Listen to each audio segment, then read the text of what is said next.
Okay, President Chen, go ahead. Good evening, everyone. Today is Thursday, August 26th. It is now 5:30, and I am opening our regular and closed session meeting of the Board of Trustees of the San Mateo Foster City School District.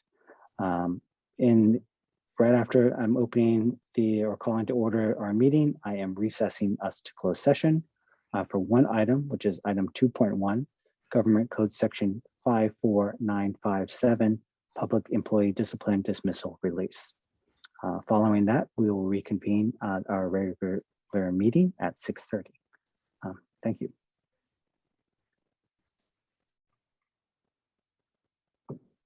President Chen, go ahead. Thank you. Good evening, everyone. We are reconvening our regularly scheduled board meeting. It is now 6:34, and we're coming out of closed session with nothing to report. Moving on to item 3.2 is our flag salute. So if everyone wouldn't mind standing and saying the flag salute with me. Okay, ready? Begin. I pledge allegiance to the flag of the United States of America and to the republic for which it stands, one nation, under God, indivisible, with liberty and justice for all. Okay, thank you. And next is item 3.3, roll call. We'll go, actually, we're all here. So Trustee Corza. Yes, I'm here. Trustee Proctor. Here. Trustee Watkins. Here. And Trustee Warren. Here. Great. Actually, since we're all here, should we still do the roll call vote, Superintendent Diego, or do we?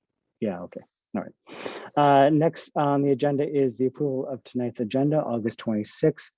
Before we approve that, I'd like to make two additions to tonight's agenda. One, I would like to add in a 4.6, which would be a superintendent's report. So Superintendent Ochoa can give us the latest and greatest a report of what is currently going on. And then also, just in closing, I want to make sure we adjourn in the honor of Ruth Nagler. So that is not an addition, but I just want to make a point to that. So I'll make a motion to add the superintendent report, item 4.6. If anybody wants to second that. I second. Thank you, Trustee Corza. Roll call vote, Trustee Corza. Yes. Trustee Proctor. Yes. Trustee Watkins. Okay. Trustee Warren. Yes. And we're waiting for Trustee Watkins to sign back in. Second. Oh, it's okay. We can wait.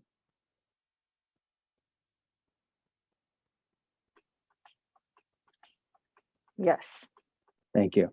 Okay, moving on to the approval of minutes, August 12th. Any corrections, additions, errors? Anyone want to make a motion? I'll make a motion to approve the minutes. Thank you, Trustee Proctor. And is there a second? Thank you. Who was it? Sorry. Thank you, Trustee Warren. Roll call vote. Trustee Corza. Yes. Trustee Proctor. Yes. Trustee Watkins. I'm gonna abstain. I wasn't here. Okay. Trustee Warren. Yes. And I will vote yes as well. That passes 4-0 with one abstention. Next is public statements. Public statements related, this is the time for non-agenda topics. So anything that is not on the current agenda tonight. The San Mateo Foster City School Board cannot act upon any matter that has not been included and publicly posted on the agenda, except under limited circumstances as permitted by law. The board may refer matters raised in this forum to the staff for investigation and or action where appropriate. Peter, would you mind opening up and asking if there's any public comment from the public online, please? Thank you. And for those of you for joining us possibly for the first time, if you would like to make a public comment to the Board of Education on anything not on the agenda for tonight, please use the raise your hand functionality within Zoom, and I will call upon you one at a time, and you'll have 3 minutes to address the board. Okay. President Chen, so far we have two hands. First, we'll have Randy. After Randy, we'll go with Martin. Randy, go ahead. Good evening. I attended a panel discussion last Sunday that was hosted by State Senator Josh Becker. It dealt with indoor air quality in our schools while we face the dual challenges of COVID and wildfire season. Now, I've been interested in this topic since before the pandemic, and my interest, of course, has been heightened due to the pandemic. After the discussion, I was interested in following up on the status of our district's HVAC updates. I noticed that we're supposed to have quarterly updates on the progress. The last two updates occurred on February 4th and May 6th. We would have been due for an update in early August, but as you know, that didn't happen. As I went back to review the plan as presented on January 21st, I noticed that Tish Bussell and the ADIS group came to the board asking for direction when they presented their proposal, which included 3 groups of schools for staggered implementation of the HVAC updates. They noted that the groups were organized by type, not by priority. Trustee Chin pointed out that the 3rd group had the most need according to the highest temperatures that they probably experience, and that the 2nd group included 2 middle schools that had expressed a lot of teacher need, lots of teacher outreach for HVAC intervention. I was curious that the plan that came out from ADIS included the 1st group of schools plus the 2 middle schools that were highlighted by Trustee Chin. I wonder where equity or need considerations were taken into account, and just how was that decision deliberated upon, made, and communicated? Was this decision made behind the scenes and pushed through on a consent agenda? Once again, well, the consent agenda where it was put through was on February 18th. Once again, these processes and decisions do not seem transparent. Please, as elected representatives, remember that you are responsible for being accountable to us, the public that puts you where you are. Thank you. Thank you, Randy. Okay, next we'll have Martin. Martin, go ahead. Can you hear me? We can. Go ahead, Martin. Thank you. Hello, trustees and Superintendent Ochoa. In March of this year, when classes were still fully distance learning, the district made COVID safety modifications to at least some classrooms at Parkside, where I am on the site council. These modifications included upgraded filtration to MERV 11 filters, as well as 2 portable air cleaners with HEPA filters being added to the rooms that were about to be used. However, there was also another change. The mechanical ventilation systems were adjusted to maximize the amount of outside air that was introduced into the rooms. I am now concerned that this last change will introduce an inordinate amount of wildfire polluted air into the classrooms. I'm asking the district to adjust these changes and offset the loss of ventilation by adding a 3rd portable air cleaner to the rooms. I would also like the district to ensure that these changes are made to all classrooms. In the spring, only half the classrooms were being used, and there's a chance that not all rooms got adjusted. Lastly, I would urge the district to accelerate the introduction of carbon dioxide sensors to verify that we have sufficient air changes per hour while not relying on this potentially polluted outside air. Thank you very much. Thank you, Martin.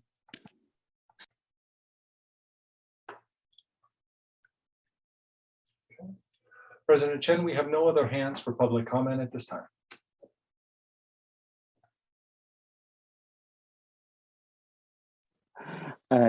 Thank you to the members of the public who provided their comments on non-agenda topics. Superintendent Ochoa, would you mind bringing back, probably we're due for a facilities update on HVAC. And so at some point to address the public comment, please. Okay, moving on to 4.2, public statements related to agenda items. Persons will be called on at the appropriate time. 4.3, foundation and committee reports. Does anybody have any foundation or committee reports that they'd like to tell us? No, I see 2 shaking heads. I'll just share that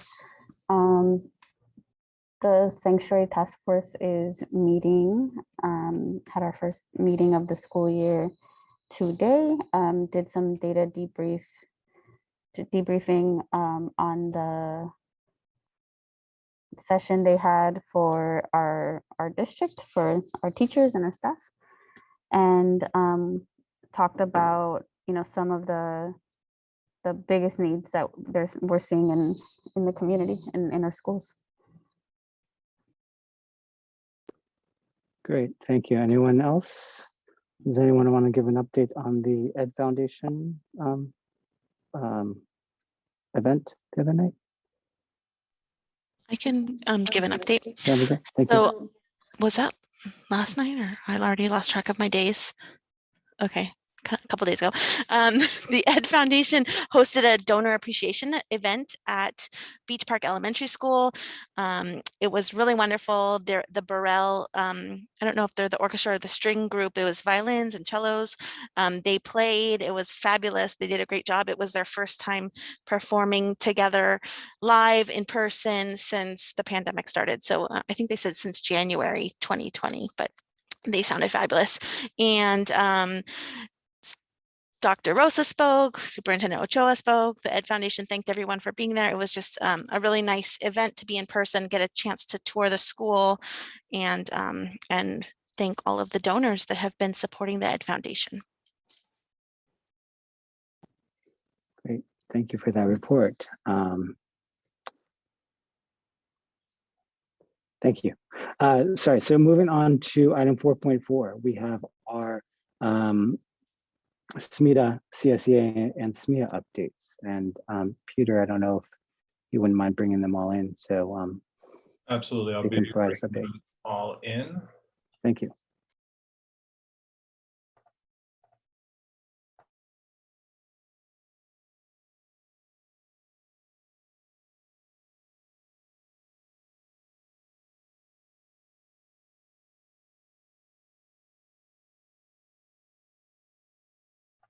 Okay, I brought forth Julie, Alicia, and Stephanie.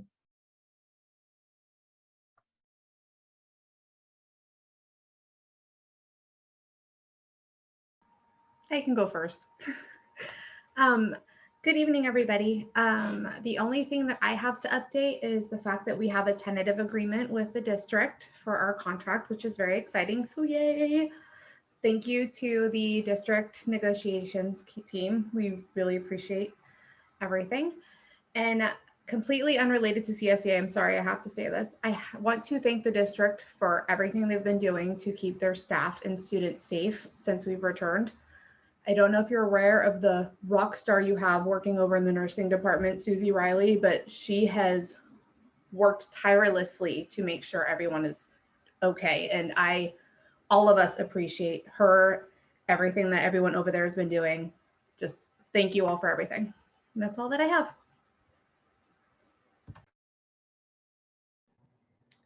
I'm happy to go next. My update as well is short. I think we're all, teachers are getting into the swing of things or working hard to continue to develop important relationships that were missing last year in the pandemic. And I think everybody is really appreciative of being back on campus and able to engage in with our students personally. Of course, there have been a couple hiccups, and I would also like to echo Alicia's sentiment to thank Susie Riley for all the hard work that she's been doing as cases are cropping up in Foster City. I think it's going as well as could be expected, and I really appreciate the district's efforts and also the teachers' efforts to kind of pivot as necessary. You know, I know teachers are working really hard to support their sites with contact tracing to help manage students' fears and concerns around outbreaks happening, making sure students have what they need to continue learning should they need to be at home.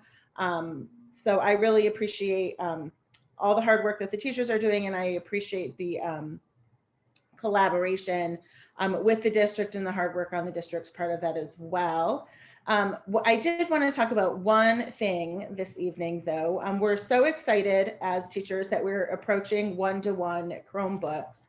But one of the things that's come up for quite a few teachers, and I think, you know, it's something the district should explore, is we have a lot of technology in the hands of students, and we don't really have a program in place to sort of be able to monitor what kids are doing with their Chromebooks. So parents often can't access the district Chromebooks.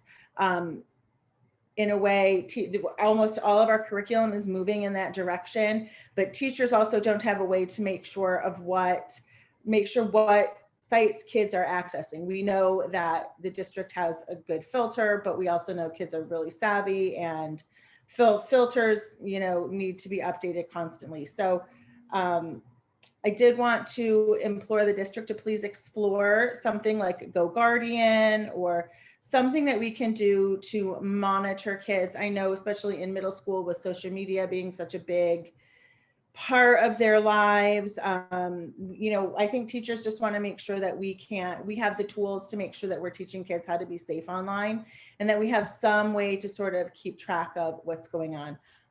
A brief poll done by one of my colleagues said that, you know, of 65 different Facebook groups they talked to with teachers using technology, 65 of those groups had something in place, and we don't right now have anything. So I think it's going to be really important that we look at what we can do just to keep our kids safe online. And so that's all I have. Thanks. Good evening, I'm Stephanie Fermeni, and I am the principal of Meadow Heights Elementary School. And I'm going to be highlighting some things that we're doing at Meadow Heights. We're continuing to work on our routines and our procedures with our students.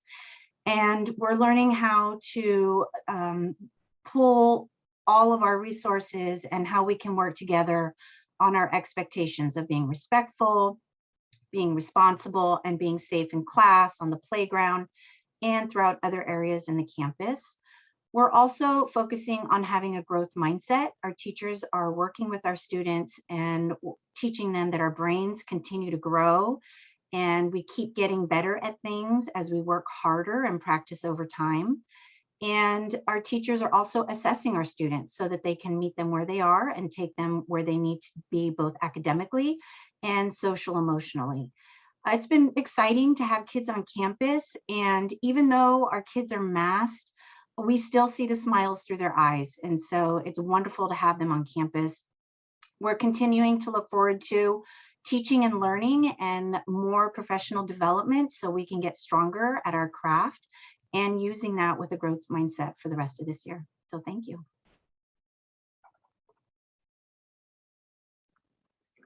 Fantastic. Thank you guys for the updates. It's great seeing you guys virtually. Okay, moving on to item 4.5, but before I do, I did forget our Spanish translation announcement. So Trustee Corzo, would you mind, please? Sure. Bienvenidos a todos. Si ocupan traducción, por favor, levanten la mano, o también pueden empujar la imagen del mundo que está en su pantalla para cambiar la idioma a español. Gracias.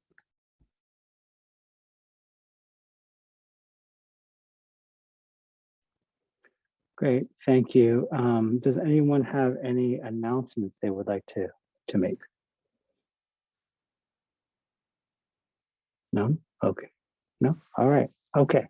One announcement. Sorry. It's Women's Equality Day today.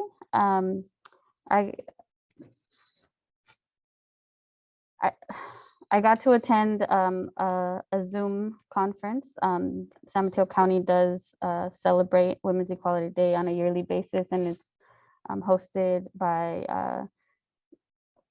a collaboration of organizations and our county that support women, specifically the County Commission on the Status of Women. So I got to attend about 30 minutes of that meeting before our meeting tonight. And they shared lots of good information. So I just wanted to share that. Great, thank you. Anyone else? Any other announcements? Okay, one announcement I'm going to make is that we currently have 93 participants online here. And we do invite everyone to come to the board meeting. There currently is no one in the board meeting, even though we have these lovely posters and maps all over on easels here.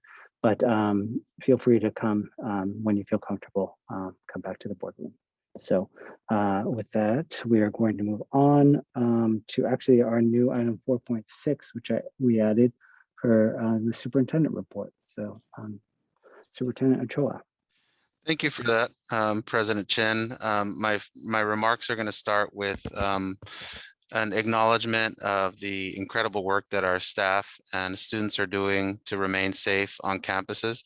I want to call out a couple of campuses I was able to visit this week, in which just earlier today visiting Bowditch Middle School, touring the campus with the Principal Bowers, really taking a look at how those lunch procedures are working, and just kind of marveled at my students and their effectiveness of keeping that distance, of wearing those masks, of just being really smart and safe. And though everyone's face was covered, seeing the smiles on in our teachers' eyes and in our staff members' eyes as they greeted me on campus, and watching them just work with our students in such a way that was compassionate and caring.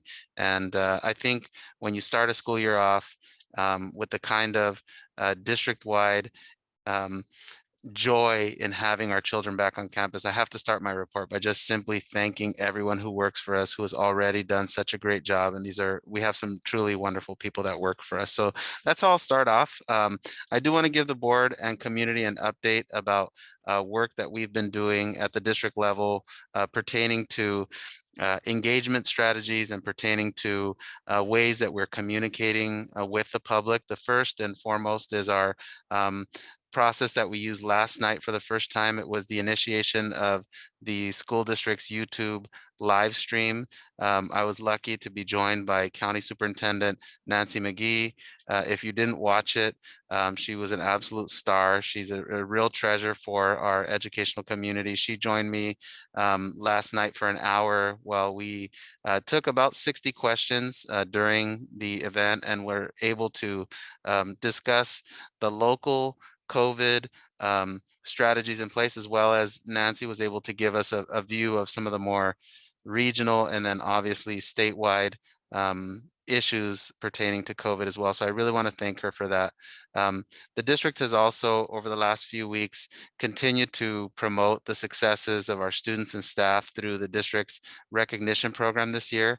2 weeks ago, we recognized all the students and staff recipients in the business department and at Abbott Middle School, and last week was recognizing all of the students and staff recipients at Audubon Elementary School and the English Learners Department. And next week will be a recognition for our preschool staff, as well as all the students and staff at Bayside K-8 school. So we're excited about that. We really feel that it's important to create a district culture where we just kind of look at each other and realize that, you know, that attendance clerk is really an amazing person. You know, her contributions to the children's education are worthy of our attention. And the math teacher, who we know puts in all this time and effort to work with their students, they're deserving of a Shining Star Award.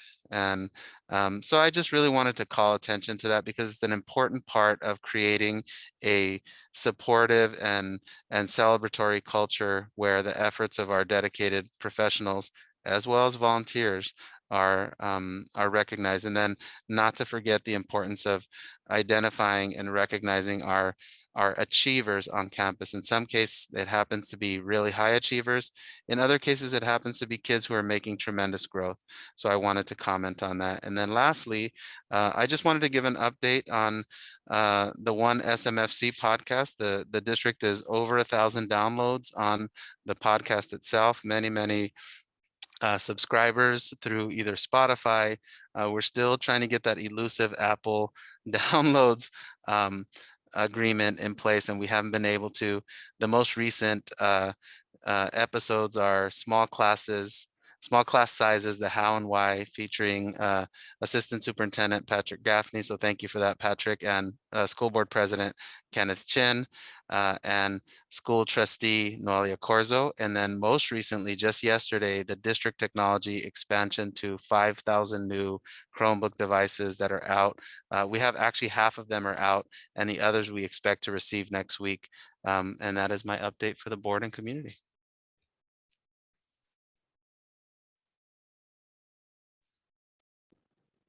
Fantastic. Thank you, Superintendent Ochoa, for that update. We are moving on to our proposed consent agenda. All items on the consent agenda are considered by the board to be routine and will be enacted by the board in one motion in the form listed below. There will be no discussion on these items prior to the time the board votes on the motion unless members of the board, staff, or public request specific items be removed and discussed from the consent agenda. The superintendent and staff recommend approval of all consent items. Movement of any recommended consent item is appropriate at this time. Does any member of the board wish to pull an item on the consent agenda for discussion or action? No, doesn't seem. Okay. Peter, would you mind asking if there's any member of the public that would like to pull an item on the consent agenda? Absolutely. If there is any member of the public that would like to make a brief comment about the consent item, please use the raise your hand functionality. I'll call on you and ask you which item you'd like to make public comment on.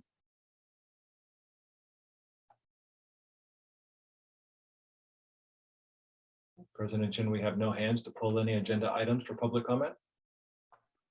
Great, thank you, Peter. Does anyone want to make a motion to approve the consent agenda?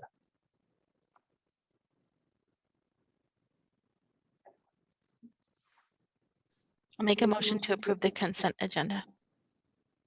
Thank you, Trustee Proctor. Do we have a second? I will second. Thank you, Trustee Watkins. Roll call vote. Trustee Corzo. Yes. Trustee Proctor.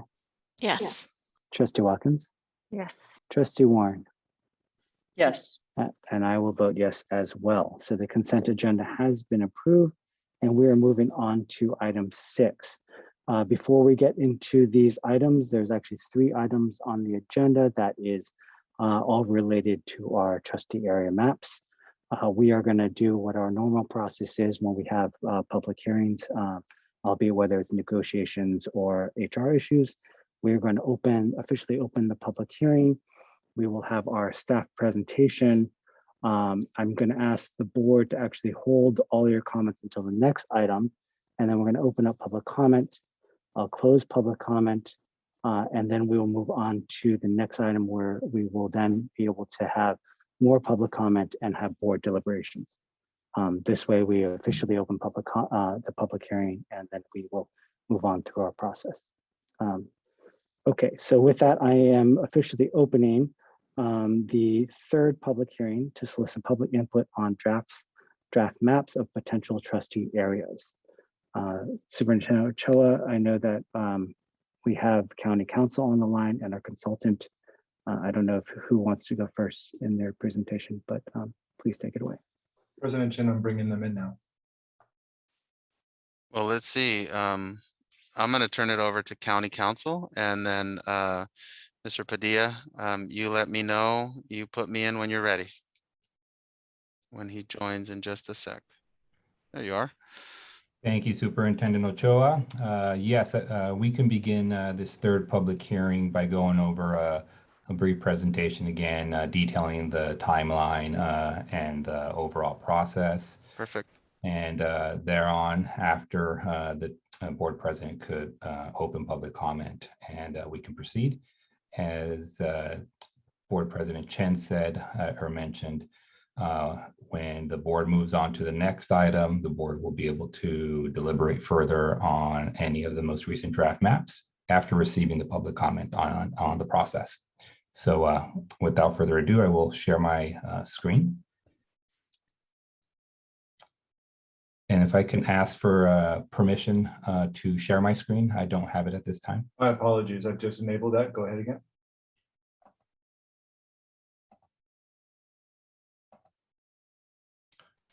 Okay, honorable board, members of the public, thank you for your time.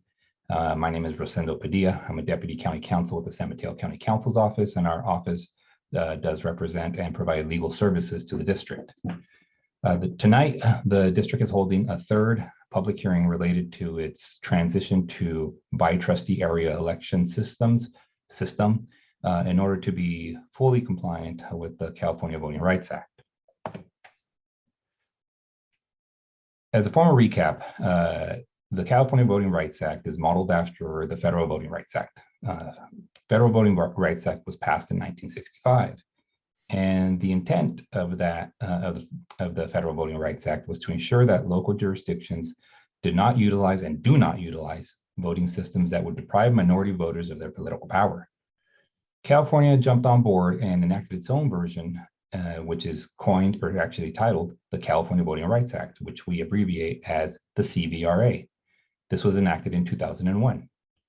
The CVRA prohibits the use of any election system that impairs the ability of a protected class to elect candidates of its choice or its ability to influence the outcome of an election. Jurisdictions can be sued if they elect their governing body using at-large systems or a mixed election system. If a court were to find against a jurisdiction, that jurisdiction must change its election system, and the jurisdiction would owe and be responsible for paying plaintiffs' attorneys' fees, experts' fees, and other expenses, which could range in the hundreds of thousands of dollars range. Questions that's often asked is, how will this transition affect the voters? Well, the simplest way to put it is, if approved, registered voters in the school district boundaries will have the opportunity to vote for a candidate for school board who lives in their by trustee area. And by there, I'm referring to the member of the public. Registered voters will not be able to vote for school board candidates from a different by trustee area. So in other words, if you have trustee area 1 and trustee area 2, an individual living in trustee area 1 will not be able to vote for a trustee in area 2. San Mateo Foster City School District transition process is as outlined on this slide. The district responded to a demand letter by adopting a resolution of intent on June 10th, 2021. The adoption of this resolution of intent kicked off what's known as a 90-day window of time, a safe harbor period, which provides that the district must complete its process of transitioning to a by trustee area election system within the 90-day period in order to potentially shield itself from costly litigation. Part of the process requires the district to hold 2 initial public hearings. The initial public hearings in this case were held on June 22nd and June 29th. The purpose of the 2 initial public hearings is to educate the public and to obtain input and solicitation from the district's communities as to what they would like to see when the district ultimately drafted its draft trustee maps. On July 29th, the district released its initial draft trustee maps. On August 6th, the district held its first draft map public hearing. On August 16th, the district held its second draft map public hearing. And today, the district is holding its third public hearing on draft maps. The law requires a public entity, such as a district, to hold 2 public hearings at a minimum. The district has gone beyond that and is hosting a third. After the public hearings are all completed, the district must adopt a map. Final maps must be posted 7 days prior to the hearing, or excuse me, to a hearing in which a map is adopted. The final maps in this process were posted to the district's dedicated website on August 19th, 2021. After the district completes its process of selecting a map and adopting a resolution formally transitioning from a at-large election system to a by trustee area election system, the matter must be submitted to the County Committee on School District Organization. The County Committee is required to hold a public hearing where it will consider the map that the board approved and will hear any public comments as it relates to said map. Prior to March 1st, 2022, the district would have to update its map using validated 2020 census data, which is not available at this time and would not have given the district enough time to do so during this process. This is called redistricting, and every school district in the state is required to do it during this time period. If all goes as planned in this slide, the district will hold its first by-trustee area elections in November 2022. The purpose of tonight's hearing is a hearing at which the public is invited to provide their input regarding the content of draft maps or proposed sequence of elections. After completing a demographic study, the district's demographer, NDC, National Demographic Corporation, initially developed 4 draft maps, which were posted on July 29th. After conducting the first public hearing on August 6th, NDC developed an additional 3 maps based on public input and board direction. After the conclusion of its second public hearing on August 16th, the district's demographer drafted and created an additional 4 maps, again, based on community input and board direction. At this third public hearing, the trustees will have the opportunity to receive public testimony concerning the draft maps prior to moving forward with the selection of an official map.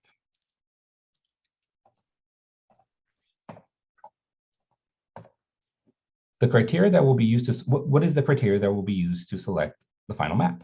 The board will consider a range of factors in selecting the final map, which will include equal population, communities of interest, compactness of areas, visible boundaries, the respect for the voters' wishes, and other local considerations such as school boundaries or locations of school sites. A community of interest is any distinctive area within the school district boundaries that has a definable group of people, a unique geography, or some other distinguishable feature or characteristic that it would be undesirable to divide it in the creation of a by-trustee area. Some of these may already be clearly established and others may be defined as the result of this process. This distinction requires strong community input in order to ensure that communities of interest are protected as part of this process. Things that are considered as part of what is a community of interest are school attendance areas, natural neighborhood dividing lines, areas around parks or other landmarks, common issues, activities, or concerns that affect a community, or shared demographic characteristics such as socioeconomic status, education level, and or linguistic isolation. Questions that have been posed, or a question that has been posed is, will all 5 governing board member seats be open for election at the district's next general election in 2022? The answer is no. The district will have 2 governing board seats up for election during its first by-trustee area election. The first sets of maps included maps 201, 202, and I just want to interrupt quickly to mention that this slide is on the agenda. It's on the district website, and it will also be posted to the dedicated website at the conclusion of this meeting. Map 203 with supporting demographics. And map 701. So the initial maps were 201, 202, 203, and 701. After the first public hearing, additional maps were created based on public input and board direction. Those were maps 204, 205, and 702. After the public hearing on August 16th, an additional 4 maps were created, and those are maps 206, 207, 208, 209. And I misspoke, there was an additional map created, which is map 703. Again, all of these maps have been posted and have been posted for at least 7 days within the district's dedicated website. And at this time, I will return it back to Board President Chen to continue with the public hearing. Thank you, Rosendo. Superintendent Ochoa, Would you mind, do you have a presentation as well? Thank you.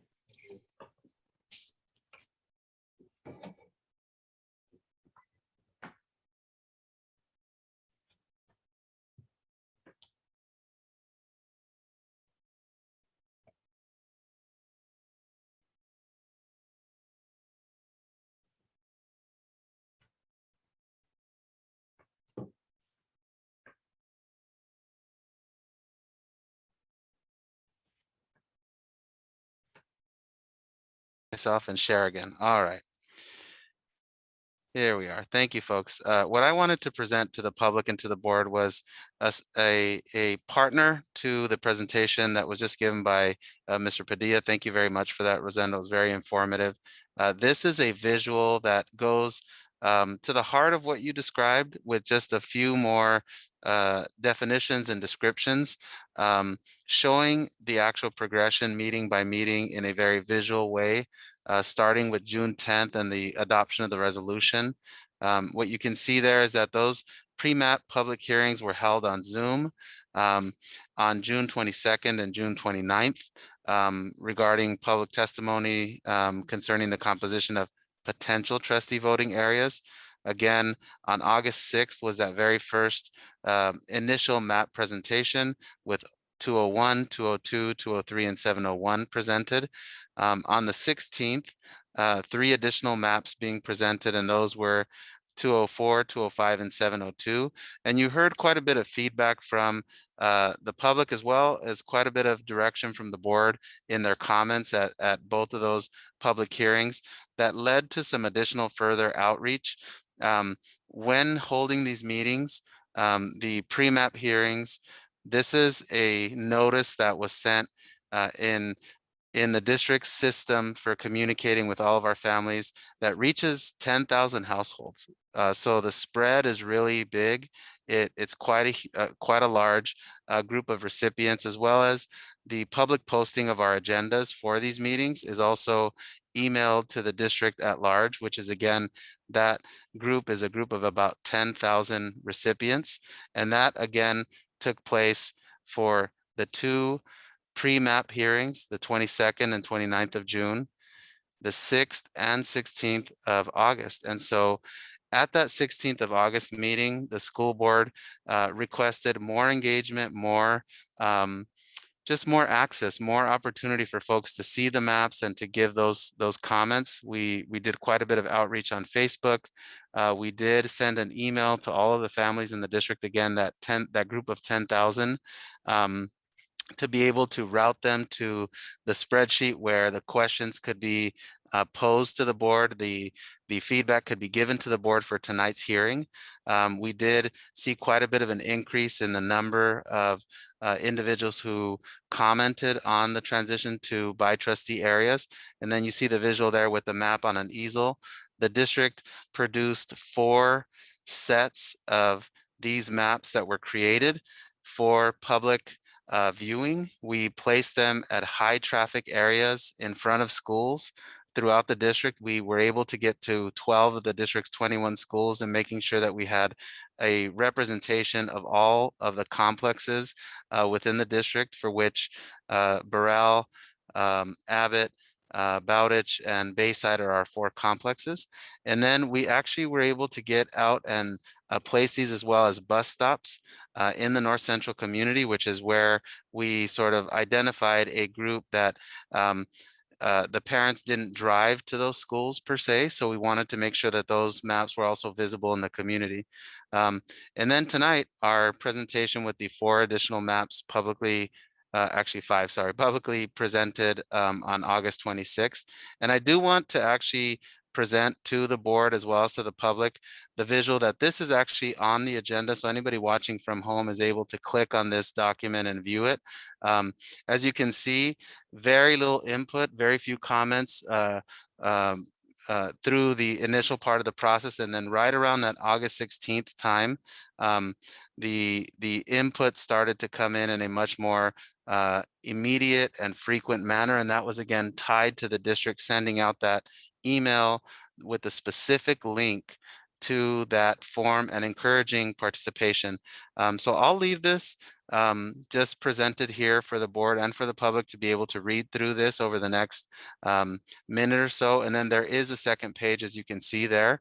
So post August 13th, you saw a pretty large influx and increase in the amount of feedback and specifically the comments that were included there. So I want to be able to give the public a minute to read, and I'm going to just kind of sit back for a minute here and let it happen, and then I'll get to page 2.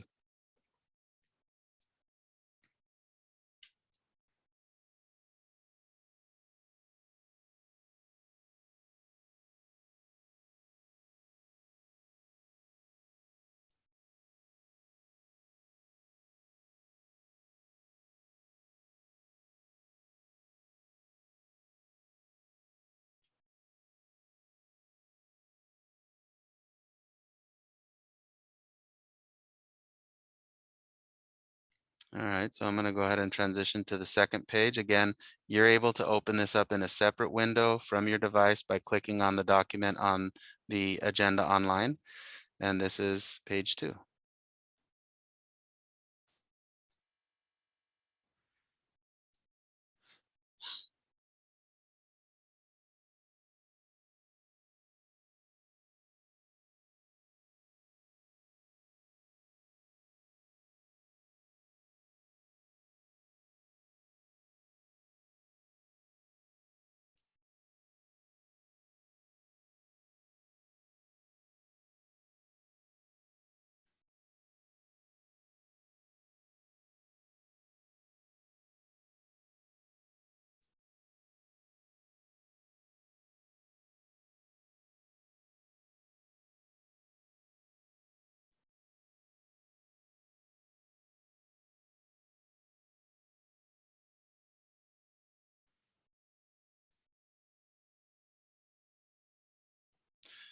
All right, so I want to go ahead and take this opportunity to thank the board for the chance to address you on this topic tonight. President Chin, that does conclude my comments. I'm available for any further follow-up at the point in time that the board would dive into the details. And then we do have Dr. Johnson from NDC, who I believe Rosendo is also prepared to make remarks tonight. Thank you, Superintendent Ochoa. It might make sense to bring in Doug now before the public comment. So we'll bring in Doug and then have him, maybe comment on some of the changes that he's made and the new maps. And then we'll go to public comment, and then we will close public comment for just this item and then move on to the next item where we will open public comment up again. So, do you mind, Doug, are you here? Yes. Okay. Thank you, Doug. So good evening. I'll be brief. Mr. Padilla has already walked you through and shown the new maps, but just to recap, there's one new 7-district map. It's map 703. And all the maps I'm describing now implement changes that were discussed and requested by the public and the board at the last hearing on this topic. So 703 really moves area 2 out from Foster City into Lakeshore, and then population balances that. And that's the only new 7-district map, and it's not a huge change. Then we have 4 new 5-district maps, and they're really, because this is the map selection meeting, they're incremental changes so that you can pick which map the board best likes, how far you want to go with the changes. They all start from map 205. And then map 206 only has one very small change. The border between areas 3 and 5 moves east to follow the railroad instead of El Camino Real. So it's just that small triangle south of 92. The map 207 includes that same change, but is similar to map 703. And then it brings Lakeshore and Los Prados into District 1 in Foster City. And then, as you'll see there, Brewer Island and a couple of the bordering areas have to go into District 2 for population balancing. So if folks are wondering why did Brewer Island move, it's because that was the area that most compactly and from a community perspective would work. to population balance, the Lakeshore and Los Prados change. Map 208 is the same idea as the map 207, moving Lakeshore and Los Prados into District 1, but population balances with a different area, kind of the area around Audubon and Bowditch schools rather than Brewer Island. And then map 209 goes back to the map 206 with the moving the line from the freeway to the railroad, and just takes Los Prados into District 1. It doesn't take Lakeshore. So there's less population balancing needed on the other side of that transition. So it's a real quick walkthrough. Happy to show the maps and go into any detail once we get the public hearing and the public comments, and when the board has, if the board has any questions. Thank you. Thank you, Doug. So for this item as the public hearing, I want to officially open up the public comment period. We will, because there is another agenda item that is the same item. Right after this, we will have another opportunity for public comment, but I'm going to officially open public comment on this item. Get the right number, item 6. Peter, would you mind opening up for public comment, please? Yes, those who'd like to make public comment during this public hearing, please use the raise your hand functionality within Zoom now, and I will call upon you one at a time, and you'll have 3 minutes to address the board. Okay, first we have Marcella. After Marcella, we'll have Vishnu. Marcella, go ahead. Hi, thank you. With regard to the process, I'm writing to voice my concern that I know I sent to you in writing. The idea that you're going to be voting tonight on maps that haven't really had the opportunity to be meaningfully presented to the community. So I want to thank you, Superintendent Ochoa, for that graphic that you just showed us. It makes it easy to understand what happened, but that graphic doesn't show community engagement. It shows what we did as a district, but not the engagement that you received. I'm concerned that the 2 initial meetings, those public hearings, didn't receive valuable input for us to even have a discussion about what a bi-trustee area election might look like.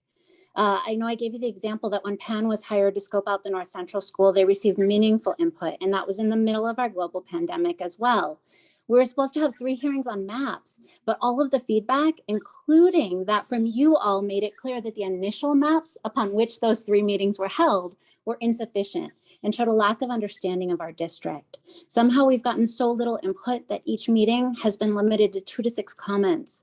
Overall, you've had under 100 people listen in. Some of the same participants are commenting each time. And as of Monday, the 16th, you had only received 7 comments tonight on that form that had increased to 15, but 2 of those weren't even related to the maps.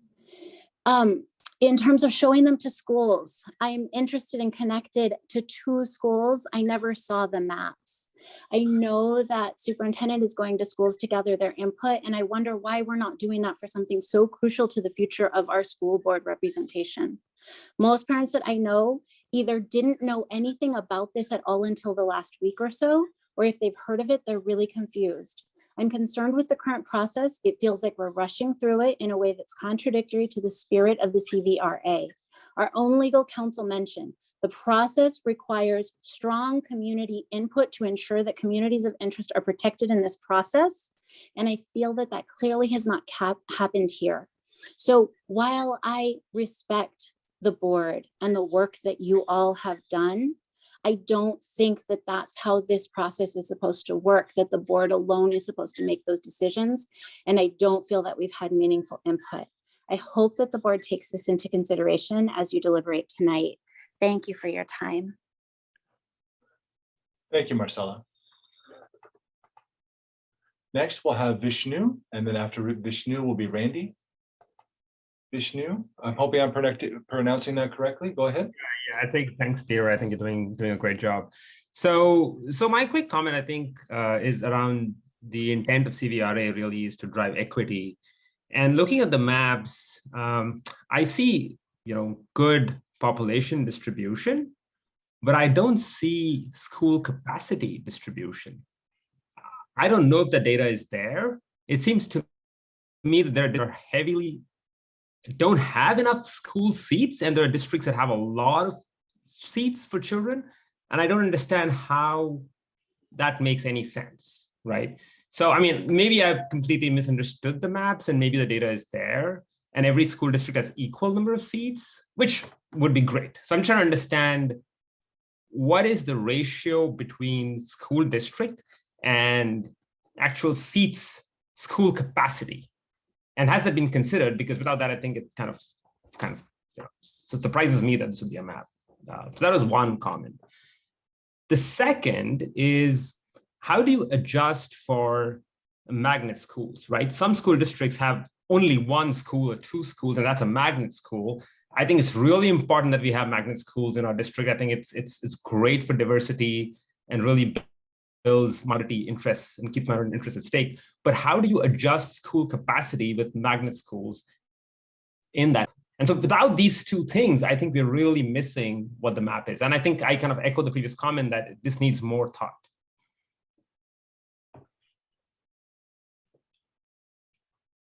Okay. Thank you, Vishnu. Next, we have Randy. Randy, go ahead. Good evening. So I have several issues with the process, similar to Marcella, and the scheduling that the board has employed to go through this process. First, scheduling. So for these post-map meetings, right? So August 6th, 16th, these meetings were held on a Friday at 5:30 and the first Monday of school being back in session at 5:30.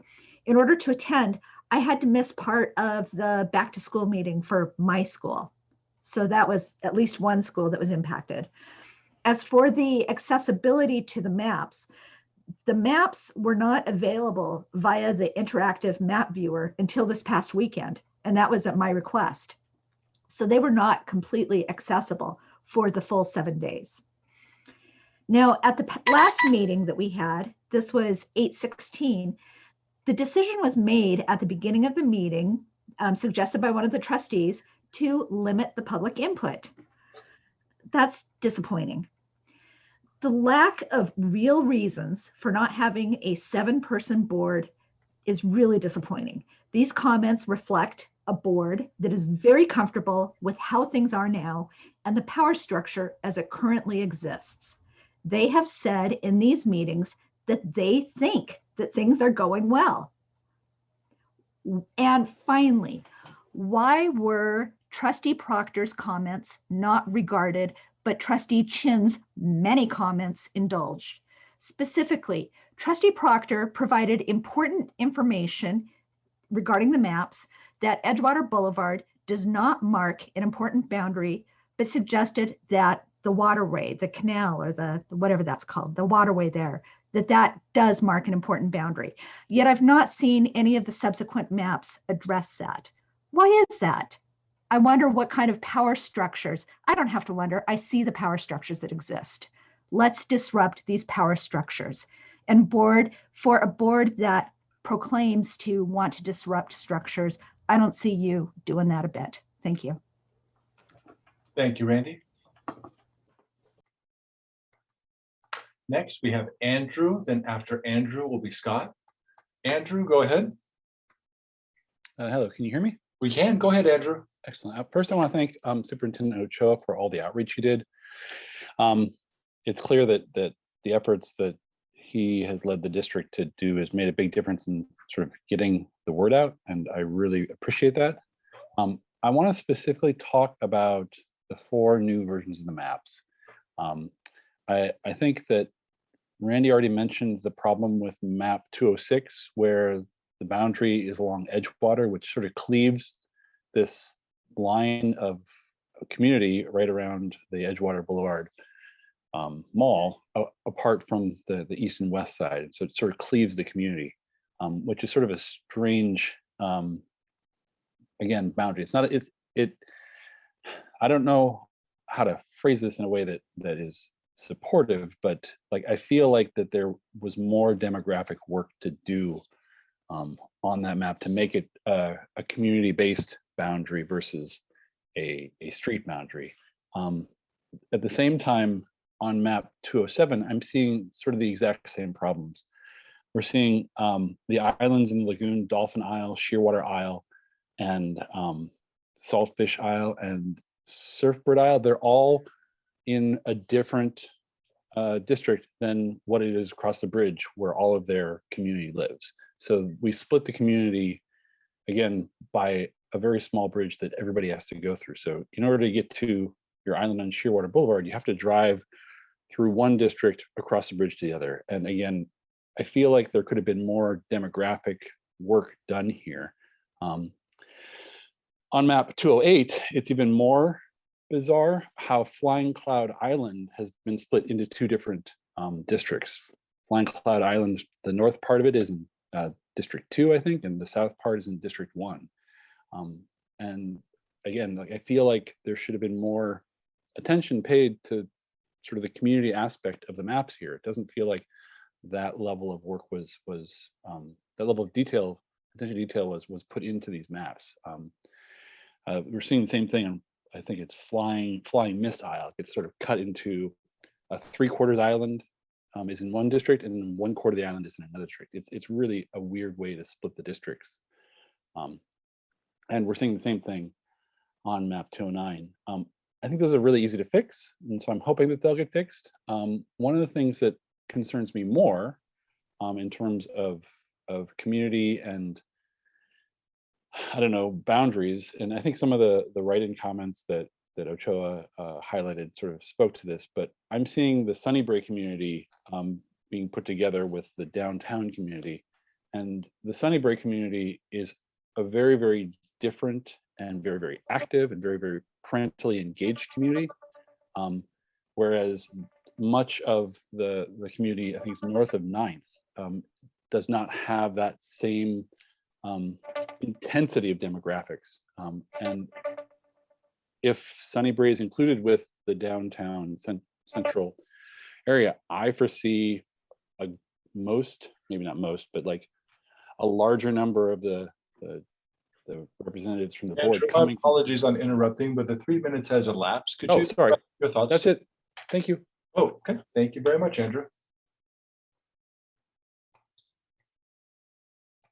Next, we have Scott. Scott, go ahead.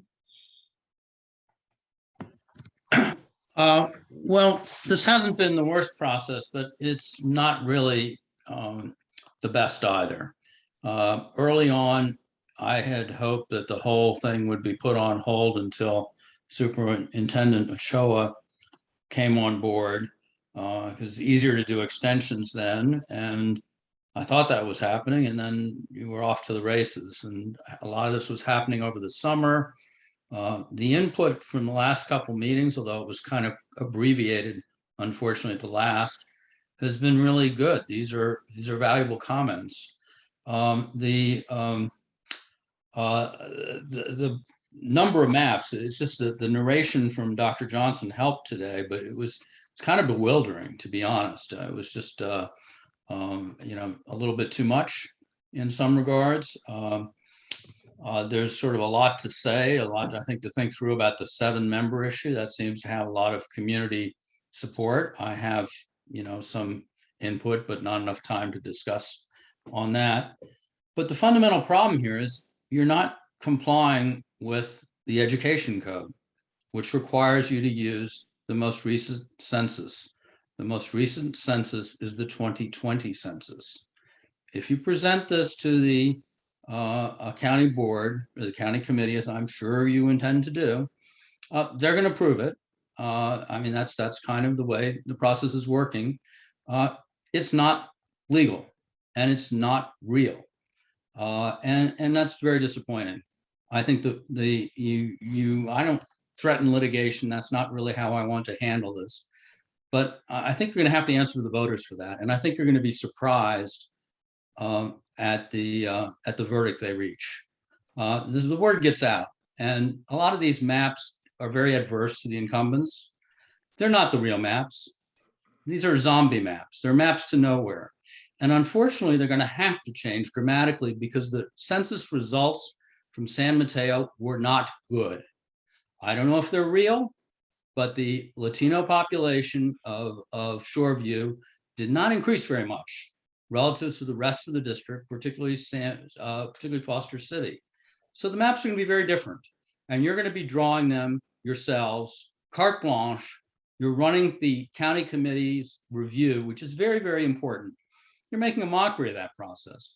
I'm going to oppose that, and the county committee is going to do what it wants, but it's wrong.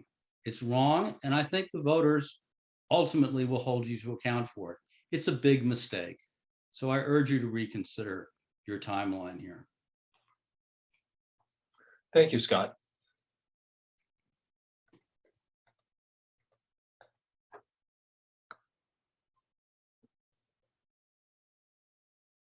Okay, President Chen, we have no other hands for the public hearing at this time. Great. Thank you everyone for your public comments.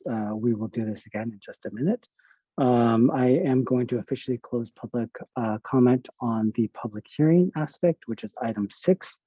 And just like normal, we will go on to the next item where we will have board deliberations and follow our normal process. So why don't we move on to item 7.1, which is the establishing and implementing trustee area district elections for board members pursuant to Education Code section 1010.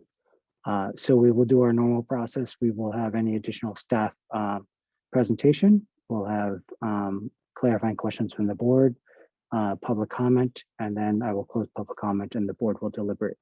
So Superintendent Ochoa, is there anything else that you guys want to make any further comments? Certainly, I want to invite legal counsel, Mr. Padilla, to join me with any remarks or any comments that he would like to make at this time. The board has conducted, as described earlier in our presentations, the 3 public hearings. Those public hearings, as was mentioned throughout the night, did involve quite a bit of comment that actually shaped many of the maps that are before the board tonight.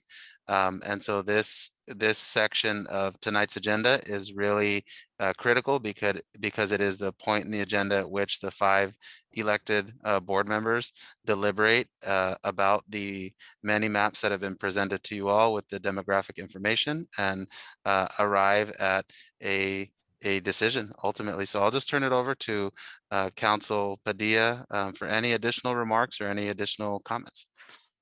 Thank you, Superintendent Ochoa. I have a few brief remarks, and the first one relates to the timeline. Unfortunately, that timeline is beyond our control in the sense of once the district adopted its resolution of intent, it has 90 days to complete the process. The district could enter into an agreement with the attorney who sent that letter, in this case, Mr. Rafferty, who you just heard from. Mr. Rafferty denied our request for extension 2 times, straight out. Trustee Chen asked for an extension, invited an extension during the August 6th meeting, and that extension was denied.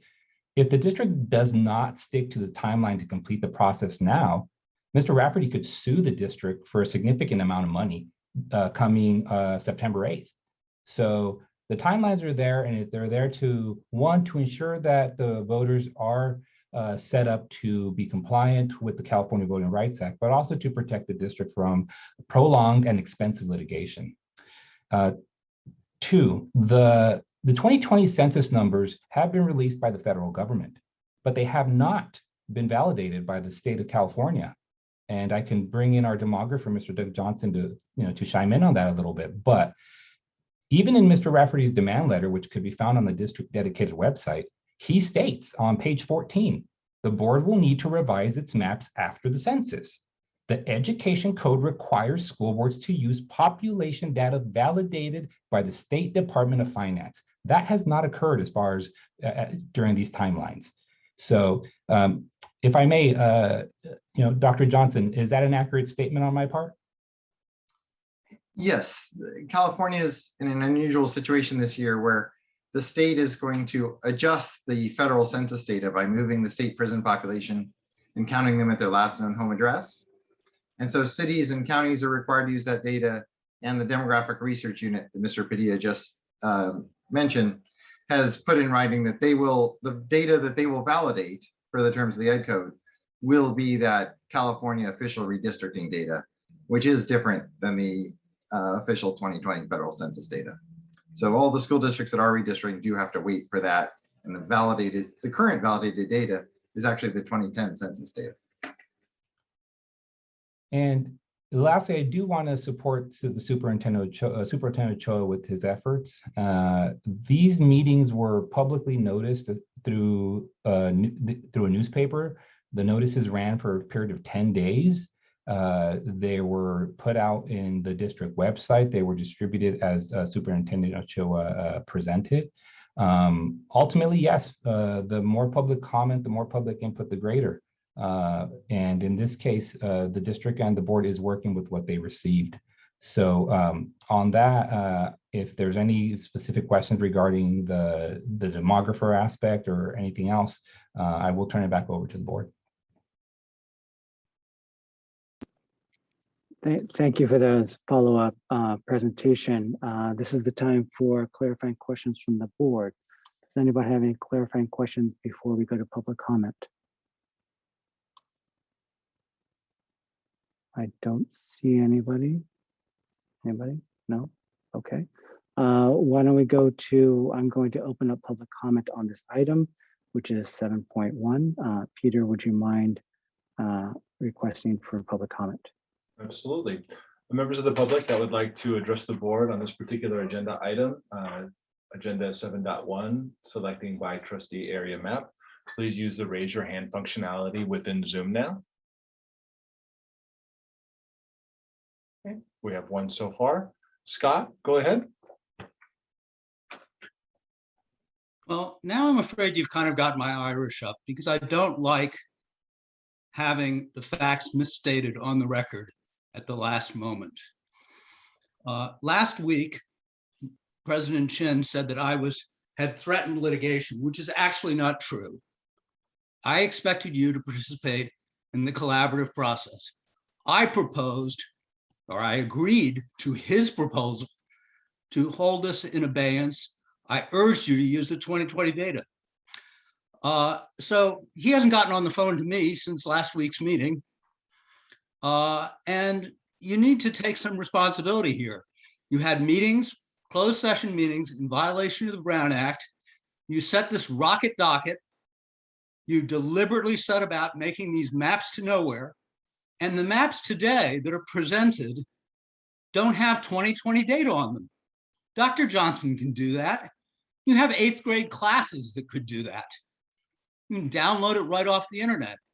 And I'm sorry to be so explicit about this, but I have an email from the state demographer, Dr. Schwarm, who says that the data that was released on August 12th is verified. It was verified the next morning. So tell the truth to the voters. You're not doing that. What you're doing is illegal. You may very well get away with it at the county committee, but you won't get away with it at the ballot box. You're going to change these maps. You're going to gerrymander them for yourselves. You're ignoring the opportunity to have public input and to be accountable, to have a check from the county committee with real maps, not with phony maps. So if you want to stop the deadline, I'll give you another week or 2 weeks or whatever, just out of good faith, if you're getting back on board. But if you're going to talk about balancing, ignoring the basic purposes of the California Voting Rights Act, which is what I've been hearing, particularly from President Chin, I don't know what the purpose is, but you cannot legally take these maps to the county committee. They are not based on the most recent census. That is what the law says. And I'm sorry to contradict Dr. Johnson, but the state demographer says the information is validated. Now, if you're doing this a month from now, he's going to validate that data too, but it's an option. And it's not a very big difference, at least not in your district. So I would urge you to take what time you may need, but to do this with some integrity and to do it with the census data required by law and to be a little bit more forthcoming with the voters and to disclose the communications between Mr. Padilla and I. So thank you very much and make your mind up. Thank you, Scott.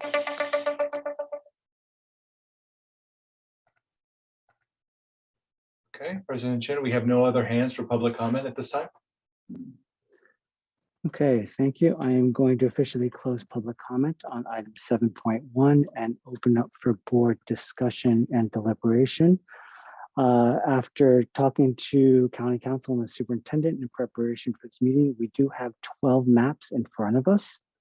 What I would like to recommend is that we look and deal with the question of going from 5 to 7 trustee areas first, because that would help us narrow down the 12 maps that are in front of us. And then following that determination, we'll either then have only 3 maps to discuss, or we will have 9 maps to discuss. So once we make that determination, then I would suggest us eliminating some of the maps based on previous meetings to sort of whittle it down. And then eventually I would say that we should all just pick a couple of maps that we definitely prefer and can live with, and maybe we can get some sort of consensus that way. So is everybody okay with that, or does that sound okay? Okay. So sorry, do you have a question? Yeah, that's fine with me, but I'm just wondering, if like before we kind of go in that direction, if there's anything like anyone else wants to stay, because we did get a lot of public comments, very serious ones, and I'm sure that's kind of bubbling up for folks. So I was just going to pop in. If did you want to start, Noli, or did you have something? go ahead. I guess I have a couple of questions. I was going to ask the clarifying question, but then Rosendo answered it. So now I'm curious. I guess I have another clarifying question based on Mr. Rafferty's comment about giving additional time. Like, what does that actually mean for what we're? Is that something that we now? That's something where something needs to happen in writing? Because that's part one of my question. I guess I have a question. So Rosendo, I don't know if you're able to answer that or somebody's able to answer that. And then I have some follow-up comments based on that. An agreement to extend any time would require a written agreement to be put in place according to the code. If that helps you with that answer. It does. And then can you just again, I know that you said this, if we do not make a decision tonight, what happens? Your 90-day window of time closes on September 8th. So the process needs to be closed by September 8th in order to stay in the safe harbor provision of Election Code 110. The issue comes timing, is related to timing, but the deadline is September 8th. So our deadline to make a decision is September 8th. It's the deadline for the board to adopt its resolution officially transitioning from an at-large district to a by trustee area district. Just a question on top of that. With the additional time, maybe, I don't know if it's 2 weeks or September 8th, but is there enough time to use the 2020 census data that is available so that we could see what that would look like, or is there not enough time for that? I'll go ahead and let Dr. Johnson answer that question. And I'm sure he'll clarify this too. Even if the most recent numbers are used, they're still going to be changed and updated prior to March 1st, 2022. And please correct me if I'm wrong, Dr. Johnson. So right, the 2020 data were verified by the state demographic research unit, but in the data and demographics world, verify and validate are two totally different words and phrases and legal terms. So verify means the demographic research unit confirmed that the data downloaded correctly. Validate is the ed code phrase for the data you have to use. So the validated data that the ed code requires is the California adjusted census data. That will not be available at the very earliest, September 12th. The state is generally saying its hope is September 20th, but it might be as late as September 26th or 27th. So that data won't be out. And of course, that's just the release of the data. It takes days to then process it, redraw the maps, and then come back to you. we note there was one, just so you're aware, there was one district that missed its 45-day window to adopt a resolution of intent at the start of the process. They released an agenda on Thursday saying they would vote on that the following Tuesday, and they were sued with litigation on Friday. So unless you, as Mr. Padilla mentioned, unless you have that extension in writing, you're taking a big risk of missing those deadlines. So no, a week or 2 weeks is not going to be enough time to get data and adjust the maps with the new validated data.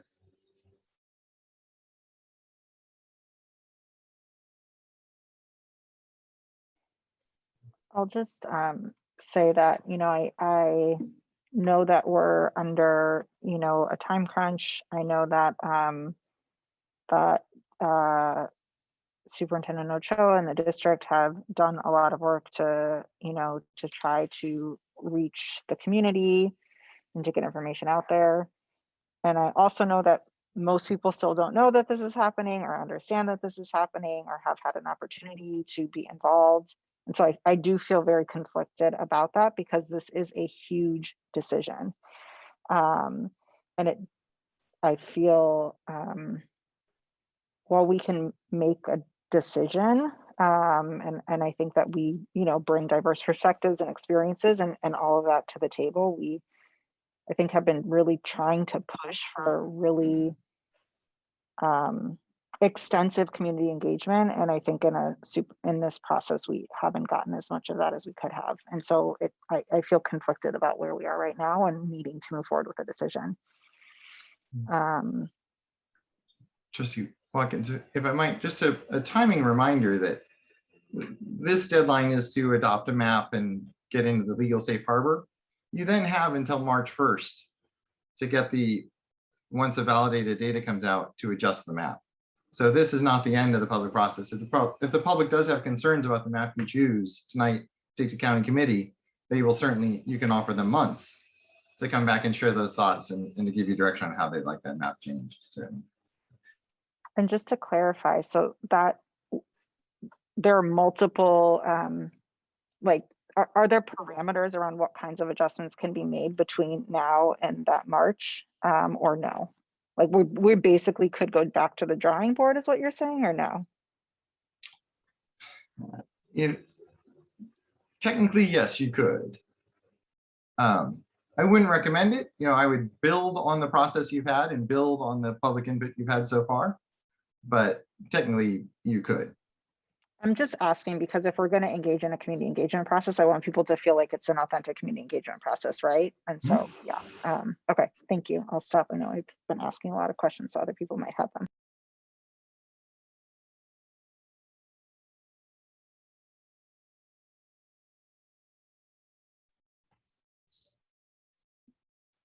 So I just want to say, I'm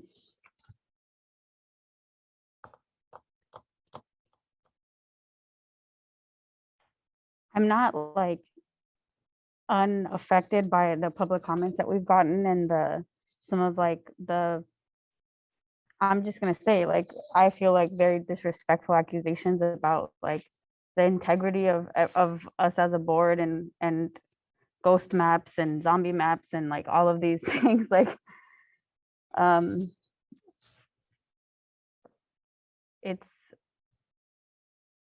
it's frustrating. I feel like very confident that we have been looking at maps and having conversations about these maps with the right priorities in mind. The process isn't completely over. I think we keep having this concern about community engagement, and that's valid, right? Like, we do want and value community engagement.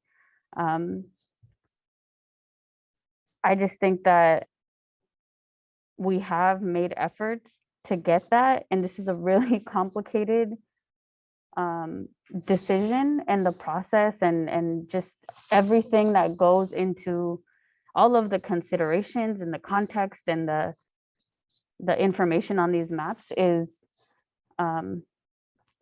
it's not super easy to understand, and it takes a lot of time. And so, you know, I've been thinking about like other cities and school boards and jurisdictions that have gone through this process, and you know, who got less community engagement than we've gotten, who did less to actually engage with the community. And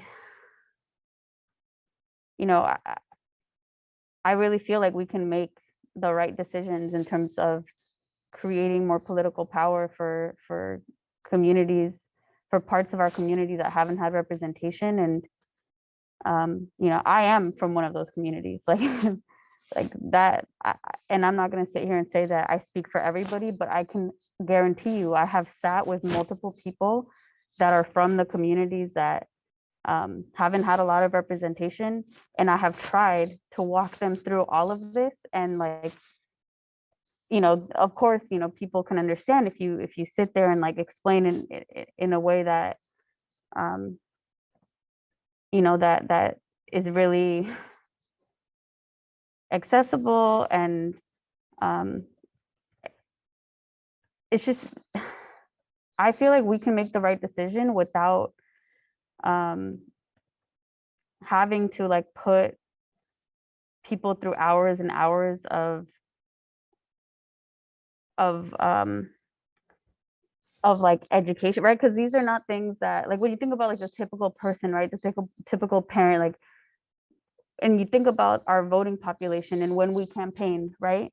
Because this is about campaigning and the future of trustees and how accessible, you know, political power will be to everybody. Like, we know that our communities are not just people in our school district, right? Like they're voters, they're people of all ages, they're, you know, people of all backgrounds. And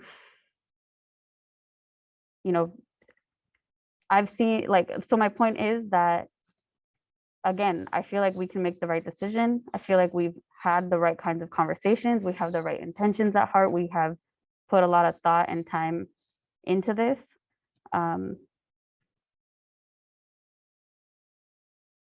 And, you know, I've seen other, like, you know, I'll be super honest, like the city of San Mateo, I talked with someone in the city of San Mateo, and I looked at their process, and I looked at like the form that they had for community engagement and the one-pagers and the handouts and like all of this effort that they have put into getting more community feedback, and they still have not gotten a ton, they haven't gotten like a significant amount of community feedback from communities that are politically, that have been historically excluded from political power. And I, you know, I kind of took a deep dive into that process, and I saw that, yeah, you know, like their form is, you know, the form that they have on their website was like super open-ended, super broad, like, you know, tell me what your community of interest is. What are the, like, you know, what are the natural dividers in your neighborhood? What's, you know, tons of questions that like people don't have like an hour and a half to sit there and do this form. You know what I mean? And like, again, that's an example of a jurisdiction that put a lot of time and energy into trying to get a result that they, I mean, they're not, their process is not done, right? So I don't want to like get ahead of myself, but from what I understand and from what I've seen, you know, there's a lot of organizing happening for people that have a lot of political power already about what they want, right? And so I'm not saying that it's impossible to get more community engagement and to like do this in a different way, but I also feel like, you know, we were elected to make these decisions, and we make them even when it's hard, even when we get, you know, pressure and pushback on certain things. I just, yeah, I really just want to like dig into the maps, to be honest with you. But I just want to put that out there because it's yeah, it's just, I'm struggling a little bit, to be honest with you.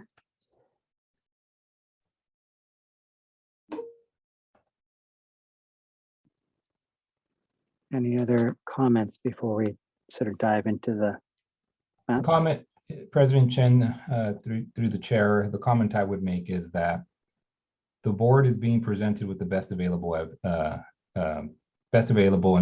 data and information at this time. This is what we have, and this is coming from a demographer who is highly experienced and has worked with hundreds of school districts. Choosing a map based on that information, the best available information at this time, is still going to allow the district to adjust the lines as it's required to do pursuant to Education Code 1519.5 prior to May 2nd. And to go back to what Ms. Watkins mentioned and what Dr. Johnson replied to, if the district, during its redistricting process, if a map is adopted today, during the redistricting process, the board can simply move the lines enough to match the population growth of the areas. Doesn't have to redo the entire process. It's simply a balancing approach. But again, that's the board's decision. So for now, that's that is what I can provide you with as far as how to move forward. Okay, thank you, Rosendo. Okay, shall we talk about the 5 versus 7? I see some heads shaking about that. Okay, so let's start off. I mean, again, we did have public comment about moving to a 7-member trustee area election. At a previous meeting, I did pose sort of my thoughts about it.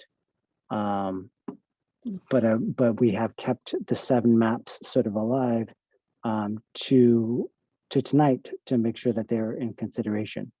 And so the question that I have for everybody is, do we still continue with, do we want to have a discussion about the 5 to 7? Do we want to just go with 7? Do we want to go with 5?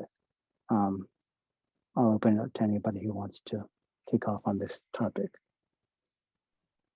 I would like to put my support behind a 7-member map, or at least discussing it further, because I think all the feedback that we've received, the community feedback, even though it's not a lot of feedback, I haven't heard anyone say that they're opposed to a 7-member map. I've actually heard comments from people that like the 7-member map. And so, so I've been kind of looking at those, thinking that they seem doable. They include more people. There's more opportunity for people to have, their say in what happens in the school district. And I'm not opposed to 7. And I have one that I like.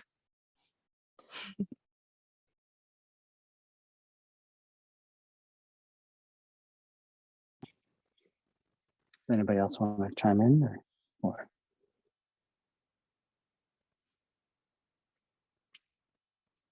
So I'll make my statement. I know that I had talked about the idea of 7 maps as well.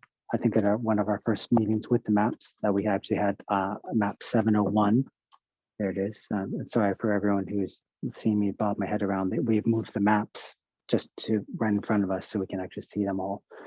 You can show everybody. Okay. Yeah. So there's all the maps right there.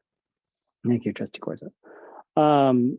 So, after thinking about everything, I do think, when part of my thought process has always been, sort of priority about North Central, right? You look at what the intent of the law is, the CVRA, and you look at historically sort of marginalized communities not having representation. So that was sort of my number one. The second one was about sort of making sure Foster City has representation, but the maps that we all have, make sure that that is the case to a certain extent. My more important sort of thought is about making sure that, each of the areas are not on, have their own little islands, their island effects, and where they would only care about their own little community or their own little area because that's who they have to and somewhat appease to, as we're all elected officials. Sometimes, you hear stronger voices a lot of times from the people who actually elected you. We are all elected at large, so we listen to everybody, but when you go to a trustee area elections, sometimes people only hear, the areas that they're in. The other topic is about governance. The idea that, moving from 5 to 7, I personally actually think that that is going to be very difficult. It won't be difficult. It would be sort of a governance difficulty. I think that adds extra issues for us as a whole, and I think would be less efficient, to be honest. So after thinking about it for a while, ever since we had map 701, I'm on the line of moving or staying with 5 trustees and not moving to 7. So that's where I'm at.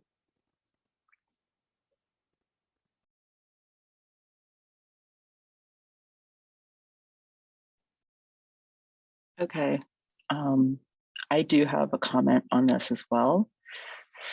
I think we need to look at the pros and cons of both having a 7-member board as well as having a 5-member board. I think a 7-member board would give us better representation. I mean, obviously, honestly, the first round of maps, I did not like at all because, again, the feedback that we got from the PAN presentation was that North Central wanted their own representation, and they 100% need their own representation. Second round of maps, we were able to get that. I feel that the other neighborhoods as well would benefit from having representation as well. I also, when we look at the cons of a 7-member board, we have to take into account that the 2020 election, we had 3 people, sign up to take on an election for 3 seats. So the election was decided even before the election happened and was held in November. So, the consideration and the concern would then be, would we have enough people that would be willing to run for 7 seats? I just feel like that needs to be weighed as well. I always think that, more voices, the better, which is why I am for a 7-member board. Superintendent Ochoa, I do believe, I remember you mentioning that Hollister had gone to a trustee area election. And it just seemed like it wasn't a kingdom sort of a thing where everybody was concerned about their own particular area, but there seemed to be more concern about the other areas as well. I understand that that's happening in Sacramento as well, which is also Sacramento City Unified School District is also a trustee area district. And, everybody's pulling for Oak Park and North Highlands, which would be the equivalent of North Central in our area. So, that needs to be considered as well. So that's just my 2 cents.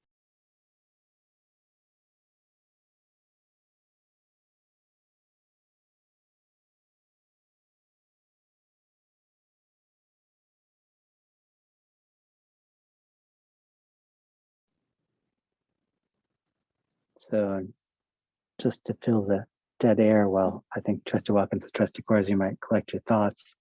I hear you guys. I do, about the 7, and I have thought about those as well. I am very conscious of the fact that I am worried that, historically absent the original election back in 2016, 17, that Trustee Watkins and Trustee Corsi originally came on, there were 9 people running for 3 seats. absent that, if you go back historically, we've never really had a major competition for the election for the school board. And so much actually that what happens is that, some trustees, if you go back and talk to former trustees, have been on that may have not gone through the process and then become sort of on the island themselves. And, there are stories, and if you go back and talk to everybody, how you haven't, well, we might all work together. And as one, other boards were fractured. And I do honestly worry about that with 7, because the more that you add, the more that the board will become fractured. And it is a big decision. I mean, this is sort of like, people used to say, when we go to our trainings at CSBA and everything, like the biggest decision that we'll ever have to make, and the most important one, is hiring a superintendent, which we just did. But honestly, this is another major decision. So at our first meeting, I had proposed the fact that, really we are in this 90-day window. We have to approve a map to make sure that we are legally defensible. But we could always sort of move to a 7-map trustee area election. There's no, once we get past tonight, if we approve an actual map, then we have the ability to do whatever we want on our own timeline. So, I'll just put that out there as well. But I don't know, Trustee Watkins and Trustee Corzo, if you want to chime in, we do have to decide whether we're going to just stay with 5 or 7, because we have 12 maps and we have to narrow them down somehow. So.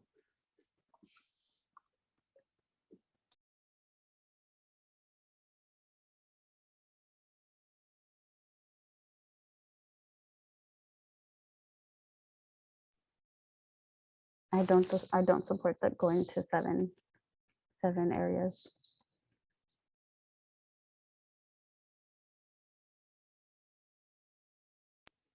I also do not support going to 7 areas.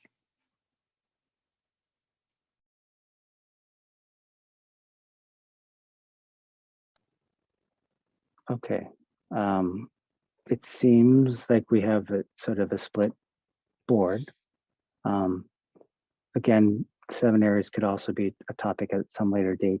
For the purpose of tonight's meeting, I would recommend that we eliminate the 7 areas maps and then focus on the 5.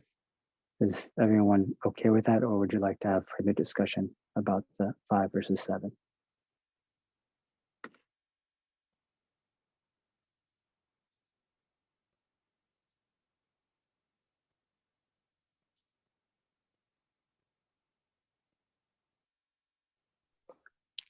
I think my only question is whether Trustee Watkins or Corzo would want to expand on why they don't support it. Maybe that might help just me understand a little bit better too.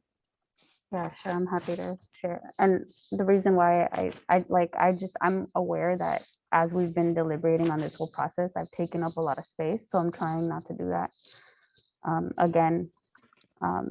I'll just repeat again. The intention and the spirit of the California Civil Rights Voting Act is to give historically excluded communities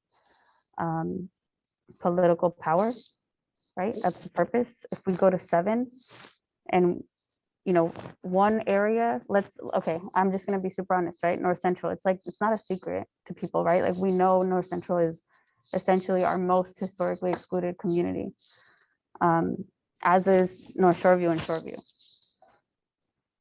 If we go to a 7 area map, then we're again diluting their ability to have political power, because it's not just about getting elected, it's about making decisions once elected that support the entire community, right? And we know that we've had decades and decades and decades of school boards that, had good intentions, and we're still in a situation where we have a community that has been, historically underrepresented and supported. And so to me, that's just like, if that's what we want, to give historically excluded communities more political power in the future, then I don't feel like a 7 area map does that. And you know, I understand that Foster City and feels like it hasn't had a lot of political power, and there's been, you know, issue divisions, I would say, like between the city of San Mateo and the city of Foster City. But, you know, again, when you think about, you know, Foster City just got a new school. They're, you know, academically, like very, very, very strong schools, and all of our schools are strong, right? But to me, you know, that isn't, I don't equate that with giving North Central more political power, right? And to me, like those things kind of can't coexist. Like one has to be number one, and I feel like the 5 area maps does that. So.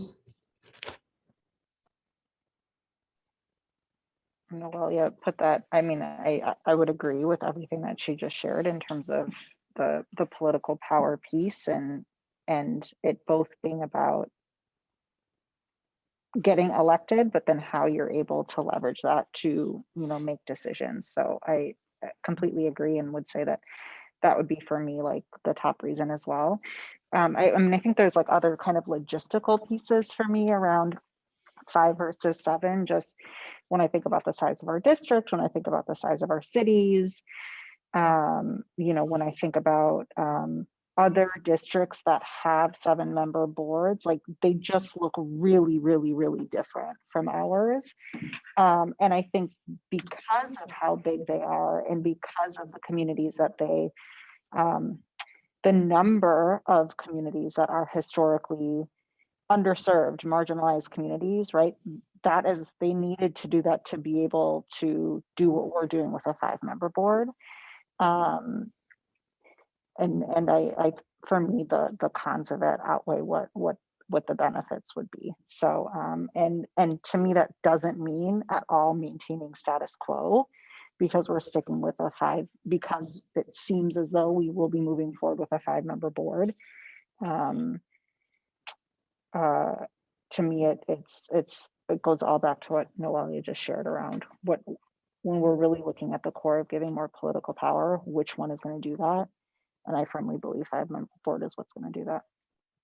And I'll just add real quick that another point is that, like, I know Trustee Warren mentioned that, you know, every neighborhood should have its representation. Like every neighborhood will have representation, right? Like it's like anybody from any part of each area would have a better chance, a higher probability of campaigning successfully and being able to win, right? We all did it kind of, you know, 2 full cities, and that was a lot, right? But like, so there's already a hurdle that's going to be gone there, and it's going to be about representing the issues of that area, right? So it's still in a 5-member map, it's still entirely possible that someone from Foster City, you know, can speak to the issues of that entire community and be elected, right? It's not going to be impossible, and it goes both ways.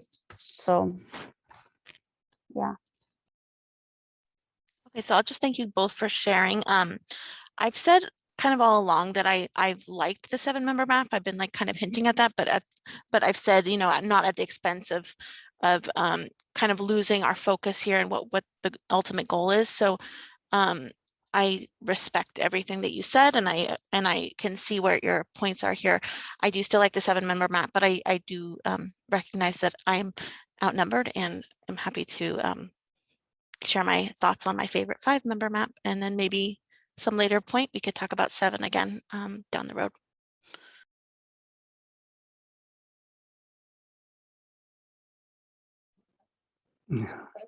Okay, thank you guys. So we have narrowed our 12 maps down to 9 from 201 to 209 now. The question that, you know, and I will lean on what Trustee Warren had said, I don't think any of us sort of like the first maps and the first iterations. And I'm wondering, as we've gone through this process, each of the maps in my mind have gotten better and better. So the question to everyone on the board here is, would you guys like to remove any and any of the older maps from consideration from tonight. And we can either do that in just by calling out the numbers or looking at the meetings and, you know, the original meetings that we had on August was the 6th and 16th. And then move to the ones that were the 4 maps that we have for tonight. Does anybody have any comments?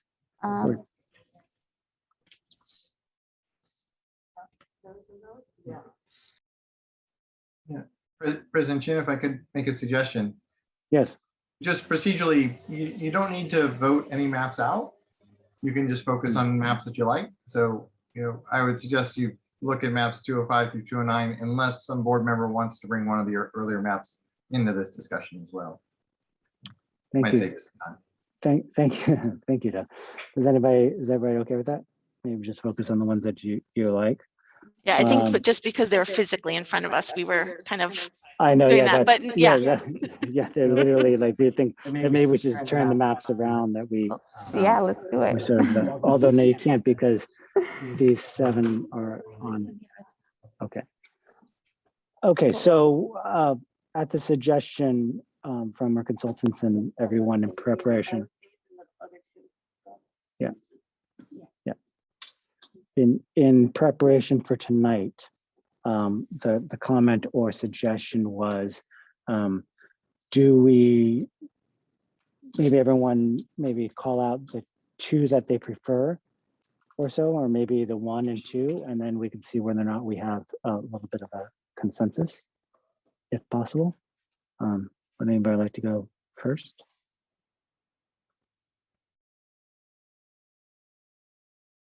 Allison, you said you had a favorite. Right. Well, I think my favorite might be 208. So 205 and 206, it's the same issue that I had just talking about Foster City, about that piece that feels excluded. And I think that the other 3 actually kind of like, I don't know, include Foster City with some San Mateo, and also kind of like almost split it in half. There's like some little tweaks about the 3 different ones, but those were just the 2 that I didn't really like, are the 2 that 5 and 6, where they have that, just that little sliver missing.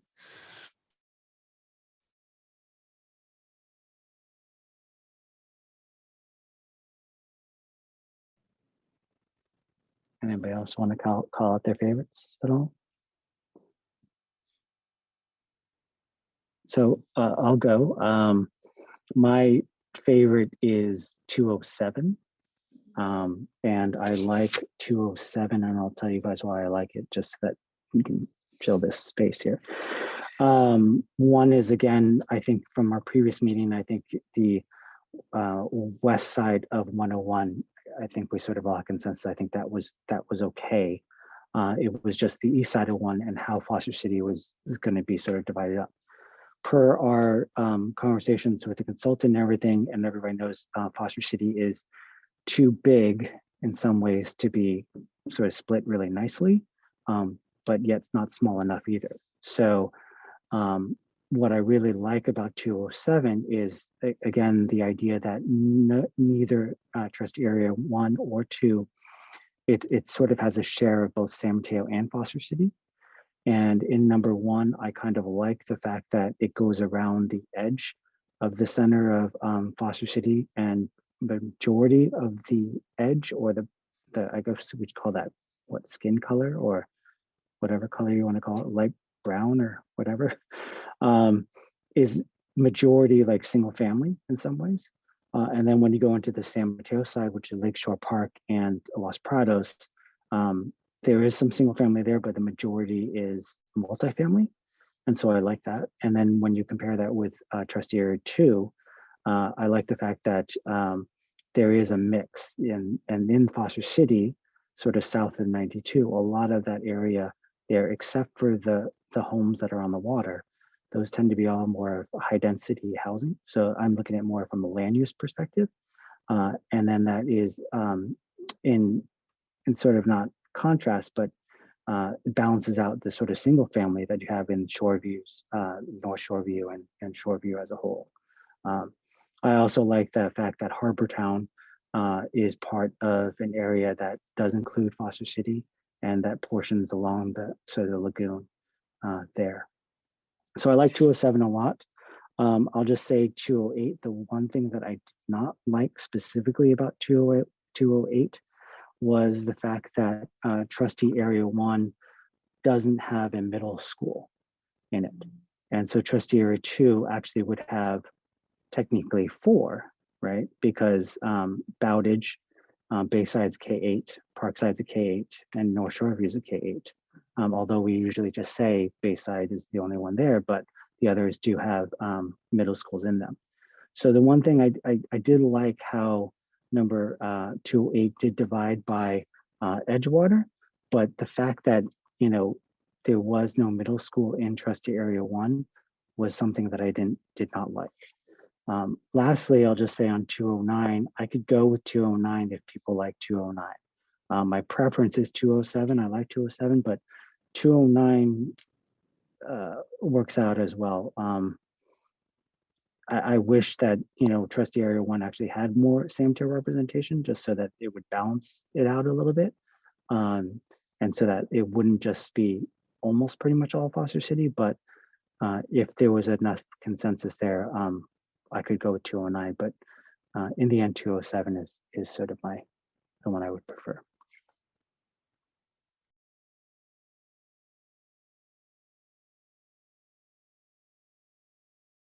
So just to clarify, if you had to rank like your top 3 in order, what would those be? Thank you. My top 3 would be 207, 209, and then Or just top 2. You don't have to top pick 2. Okay. Yeah, actually, thank you. Yeah, because I would only have 2. Yeah, you can. I have the interactive. I have the maps here if you want to. Yeah. Okay. Yeah. So yeah, so ranking would be 207 and then 209 for me.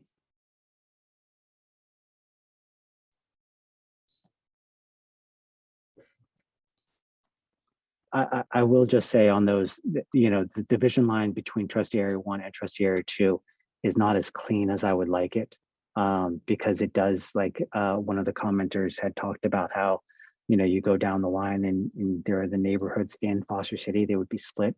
I would agree with that. I wish that the numbers could work out and there could be an even sort of separation like along the water. But I understand the consultant, you know, you have to balance the actual numbers there. Oh, and just one final comment. There was a public comment about sort of the student populations. And I did just a rough sort of cut off of 207 with sort of the historical student populations in each area, and absent North Central, because I don't know how many kids, you know, are bused to every school, and I don't remember that off the top of my head. It was actually sort of balanced. I think that it ranges between 2,200 kids in possibly trustee area number 2 and 3 to 2,600. But that is really just rough, just off the top of my head of, you know, adding rough numbers up with those schools. So in some ways, I kind of think it's a little balanced, but 207, right? 207, yeah. But I mean, again, those just telling you those numbers were really strictly off the top of my head, so I did not. But I was thinking about what the public had talked about. Can you repeat what you said about a middle school, something in one of these maps? Sure. I had a So concern. the one that you had really liked, your favorite was 208. Yeah. And 208, the way trustee area wraps around the water, it goes all the way. It includes trustee area number 2 includes Bowditch, and so when you look at trustee area number 1, there is no middle school at all in that area. And so when I think about these maps, I also think about our enrollment maps and where everybody goes. And when I think about sort of 207, people from, you know, let's say North Central, right? You know that they're going to be represented and they're in different complexes. They're in either in the Abbott complex or the Baywood, the Boreal complex, right? Trustee area 3 has people that go to both Abbott and Burrell, right? Same thing with trustee area number 1 and 2. Everyone sort of splits up into different complexes. And so I kind of like that.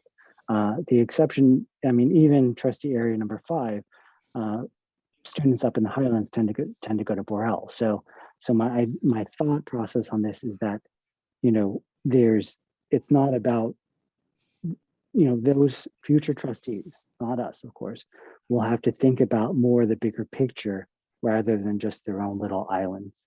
You know, they'll have to think about more than just one school or 2 schools, and the kids that go there, they'll actually have to think about, in some ways, the whole district. And I think that's what we're trying to sort of preserve, because one of the fears of going from an at-large to a trustee area elections is that trustees lose sort of that big picture thinking because they only focus on the area that they represent and were voted in on.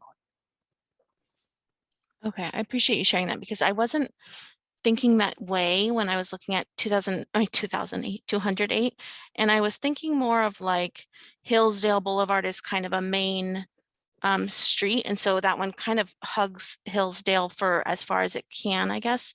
But I do think just like thinking about this as of somebody who's from Foster City, that Bowditch is you know, the school that everybody in Foster City goes to.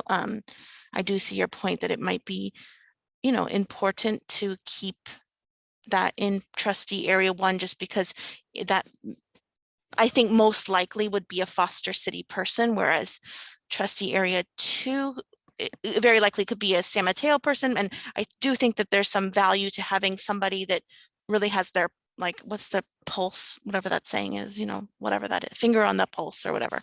So I do see that point, and so I appreciate you sharing that.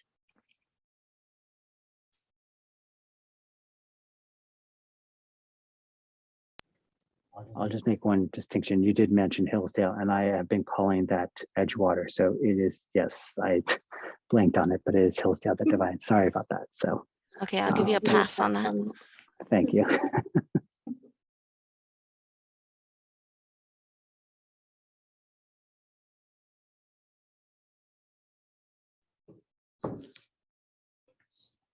I have a question for Ken.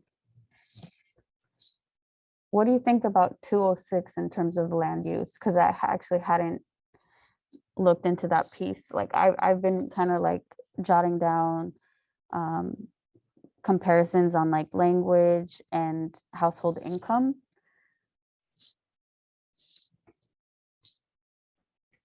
But I'm interested in that piece.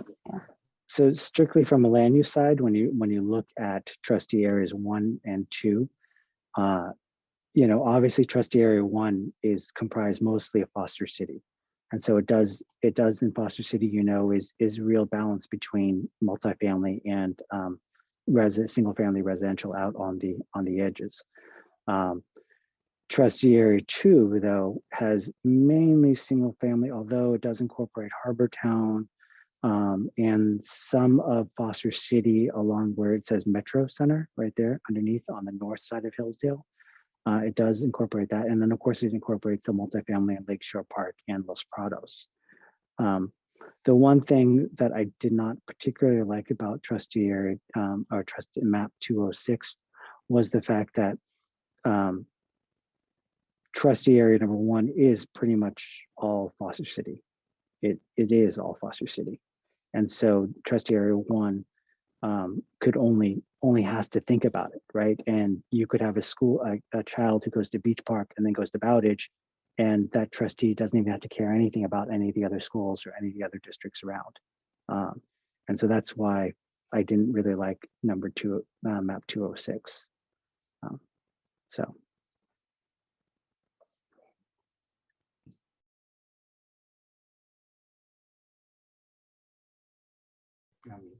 Okay, so I'm kind of stuck between 209 and 206.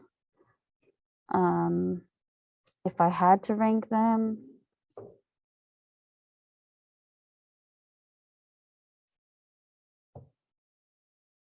I would say 206 and then 209.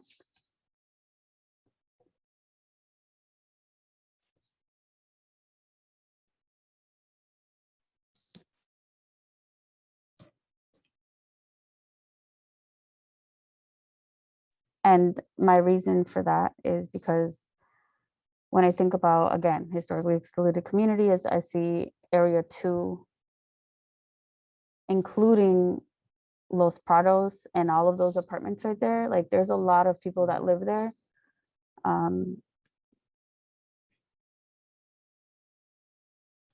And so, yeah, I could go with either one. But for, again, the point about historically excluded communities, to me, it makes sense to have the Los Prados area with the Shoreview and North Shoreview areas, because I also think just like in terms of a community, those are, I think, like very connected communities. I know that that does include the area of Foster City School, Foster City Elementary. But I also was kind of like counting all of the schools, and I think it's balanced. I know 209 does that too, but can you say one more time about the land use piece, like how 206 and 209 are different? I'm sorry, I'm like putting you on the spot, but Sure. Sorry, now this is, you're like dating me back to a previous career here. So again, 206, I mean, when you look at it, trustee area 1 again has, you know, the balance. I mean, it is basically, trustee area 1 is predominantly all Foster City. So all the land uses that are in Foster City are in trustee area 1. Trustee area 2, going, let's just go from north to south, right? You get North Shoreview, which is predominantly single family, Shoreview, which is single family, all the way down to essentially what basically Lakeshore Park is essentially on in between 101 and the lagoon, is predominantly is all single family. Then you get into Lakeshore Park, you've got the new Waters Park development that is just south of 92, which is multifamily. You've got Lakeshore Park and the development around that, those apartment buildings on the east side of Norfolk is multifamily. On the west side between Norfolk and 101 is single family. Then you get into Los Prados, and except for the homes, there's some, actually there's no single family, it's all multifamily. They're either duplexes or multifamily. And then from the Foster City side, you've got some high density there under where it says Metro. You have some sort of medium density along the water. And then you've got some single family. And again, I just will say that trustee area 1 is only all Foster City. When you look at map 209, just from a land use perspective, 209 encompasses, you know, Foster City split up a little bit more, and you've got a balance between, you know, some of Foster City that was removed, which moved over into trustee area 2 is high density, but then you pick up Los Prados, which is high density. So you've kind of swapped high density from, or medium density land uses, multifamily buildings from Foster City to San Mateo, so you sort of swapped it there. But in trustee area 2, again, you've got the single family and more multifamily. You actually have, in comparison between 206 and 209, you have more multifamily balance in trustee area 2, because in 206, it is almost all predominantly single family in some ways, besides Los Prados and a little bit Lakeshore.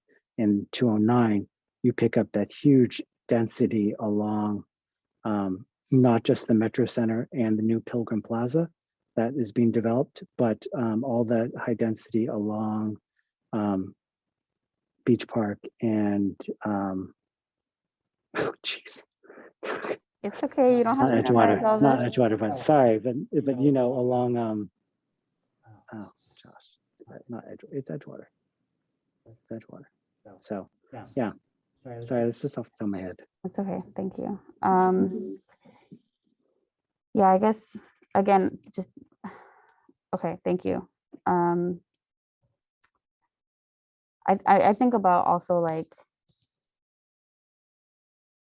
that, like historically, when we look at both San Mateo and Foster City, I think area 4 and area 2 have been like the more working class areas.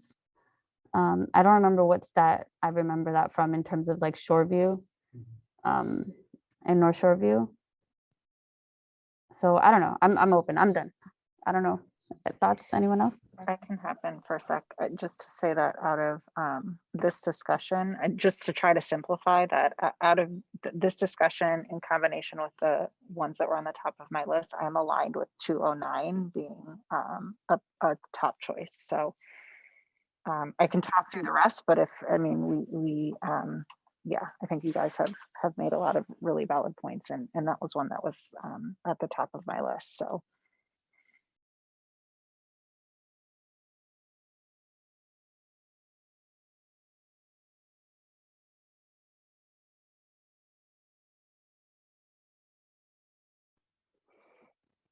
Trustee Warren and Trustee Proctor, or I guess Trustee Warren, I know, probably. I know you're probably, everyone's got on their computers trying to pull up all the different maps and everything else, but I see you over there working, trying to get to the meeting. Okay. There we go. I finally found Okay. my Zoom window. I've been poring over these maps as other trustees have been talking about them. And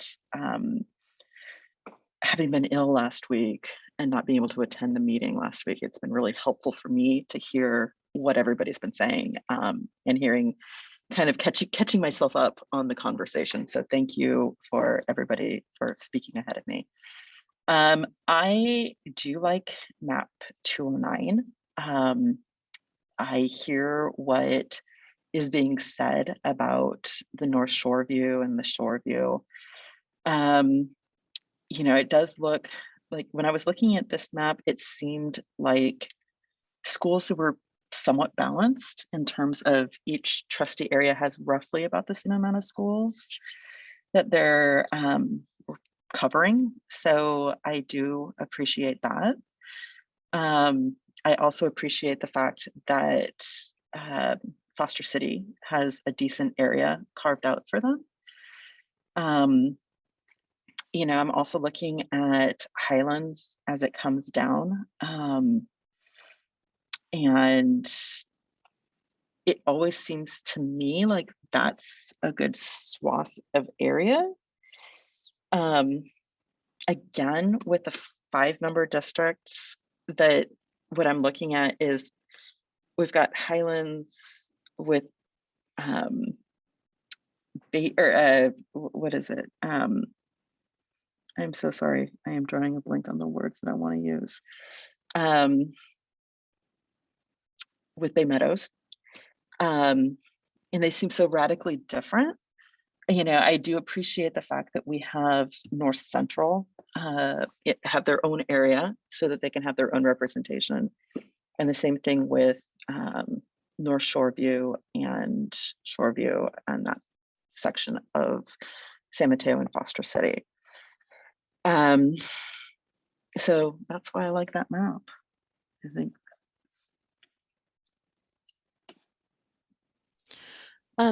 So I think 209 is a map that I can get behind as well. And I'm just like looking at it, and I think that I don't know what's going to happen with the 2020 census, but it does seem like a map that maybe like could easily be tweaked if the demographics change in a way that you'd have to shift between the areas to make it make sense. But at this point, I think 209 looks good to me.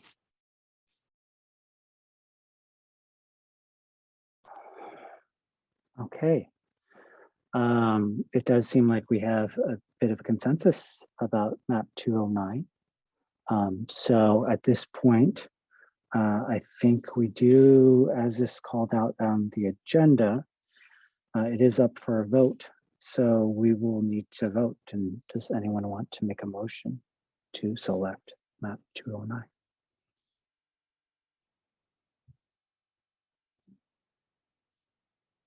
I'll make a motion to select map 209. Thank you, Trustee Proctor. Do we have a second? I will second. Thank you, Trustee Watkins. Okay, we are just selecting it because the next item will actually be approving it. So, So we have selected item 209. There's a motion on the floor. Roll call vote. Trustee Corzo.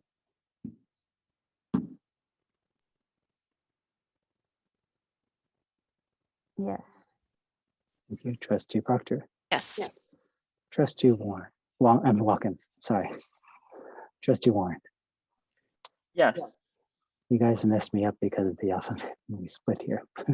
And I will vote yes as well. Okay, so map 209 has been selected.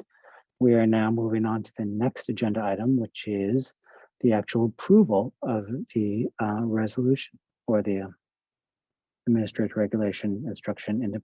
I'm sorry. Oh, I completely apologize.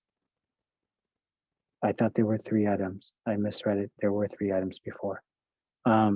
So we have made a motion to select map 209, and that is it. So the resolution is 04-21-22. Okay.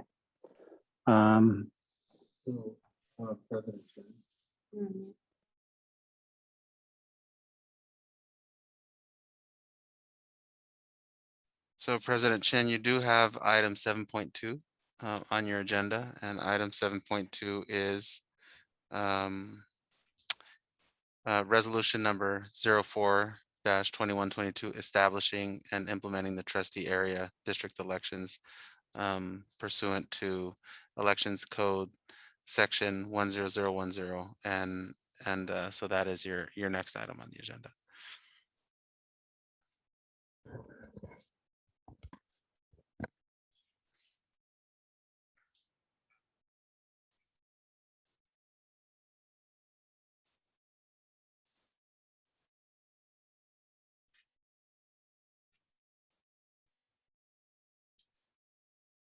Yeah, so I apologize, and that's why there is a discrepancy between the PDF agenda and this one. So the one online, I'll use the one online. So actually, yes, I'm sorry. I was right the first time because the PDF that I'm looking at actually doesn't, item 7.2 is 7.3. So maybe we'll have to correct that correction in future meetings. So item 7.2 is the resolution. Thank you, Superintendent Ochoa, for that sort of presentation. We will need to, as part of our process, go to any clarifying questions and then public comment, and then we will actually vote. Does anybody have any final comments or clarifying questions on the actual resolution? Okay. Peter, if we mind opening up public comment on 7.2, please. Yes, any members of the public that would like to make comment on item 7.2, the resolution establishing and implementing trustee area district elections, please use the raise your hand functionality within Zoom now. Okay, we have 2. First, we'll go with Drew. After Drew, we'll go to Randy. Drew, go ahead. Good evening there. I'm Drew. I'm a, I guess, San Mateo resident in this context, but I'm looking at the whole big picture, trying to follow the discussion. And I have a question / preference, but it's also based on what's probably happened the last 60 days. It would not make complete sense to make the change. But when I look at the map, I kind of go around in a circle, 1, 2, and then 4. I don't know why 4 isn't 3 and 3 isn't 4, and then 5. There must be some historic reason as things were developing, but like from just a general mapping, I'm not changing any of the boundaries. It's just which zone is what, because it's for whatever reason, 4 and 3 seem backwards to me as far as the labeling. So making a change right now is like the last chance to do it, but it also probably could confuse all the history because of all the other maps. It would be like, well, 4, wait, no, that number's now changed. So I guess the first question is, how did that happen, that the numbering kind of is like that? At the county level, when they did the district, they've also got something like this, where one is just seems backwards. There's this backwards thing to me. And then depending on that answer, I could probably argue it either way, making a change, just the labeling of those 2 areas. But it's been interesting listening to you all discuss it. So I appreciate that. Thank you. Thank you, Drew. Next, we have Randy, then after Randy will be Scott. Randy, go ahead. Hello, good evening again. So, for all of the public comments that were addressed, one thing that I think is really important that has not yet been addressed is why wasn't Trustee Proctor's very important comment as a longtime resident of Foster City, why wasn't that considered in the construction of the maps, which is that Edgewater Boulevard is not a meaningful boundary. There was none of the updated maps that reflected that very important comment. And she provided the input that that waterway is actually a much more informative boundary, yet none of those included that. Why were there all these ridiculous iterations that still maintained other kind of meaningless boundaries? So number one. Number two, this is a comment that I made earlier in one of these sessions with very little attendance, but I'm going to make it again, which is it's really insulting to the constituency and potential future board members to assume that folks don't have the interest of the broader community in mind and at heart. That's really condescending. It's very condescending, yet Trustee Chin persists in this assertion and this pseudo concern. Please stop doing that. And then finally, there's another trustee, Trustee Corzo, who shakes her head when other trustees speak, and she has shaked her head when there are members of the public that speaks. And that is really condescending as well. I think that it's time for some change. It's time for some accountability. It's time for, it's time. And I hope that the public, this is not for the trustees. I know they don't listen. This is for the public. Thank you. Thank you, Randy. Next, we'll have Scott. After Scott will be Vishnu. Scott, go ahead. Well, I think that sums it up, because this really is a matter that is for the public to judge what happened tonight. And there are four things that they need to look at. First of all, you got your extension, not the conventional way to negotiate it, President Chin. Usually your attorney gets on the line and asks for it, which is the way that the law is supposed to work. There's supposed to be a discussion. There's supposed to be a genuine effort to increase input, which did not happen here. So secondly, again, addressed to President Chin, you keep talking about blending. Not only is that condescending, but it is essentially an attempt to subvert the very purpose of the law, which is to isolate and to empower a minority community that has been disenfranchised and to give them a dedicated voice on the board. And yet constantly you said, no, the law is no good. Let's just blend, let's preserve the kind of mix where everybody works for the common good, is your theory. That's not what this law is about. And then there was both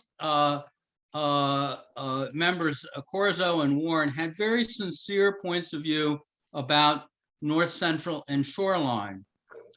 Unfortunately, they didn't really stand up for them, because the sad truth is, and you won't even show the numbers, which exist, even if you don't respect that you have to use them, the 2020 numbers exist, and they show that there has been a loss in population share. This is a problem. The map it will be more difficult, particularly in a 5-member map, to have a meaningful district for that minority community. And that brings us to the final deception here about 7 members. You say you're going to consider it in the future. If you present to the county committee a 5-member map during this transition, the only way you can ever revisit the 7-member is to have a special election that would not be necessary now. So I really think you need to have been more forthcoming, and you will have an argument to the county committee to turn this down, because what you're doing is illegal.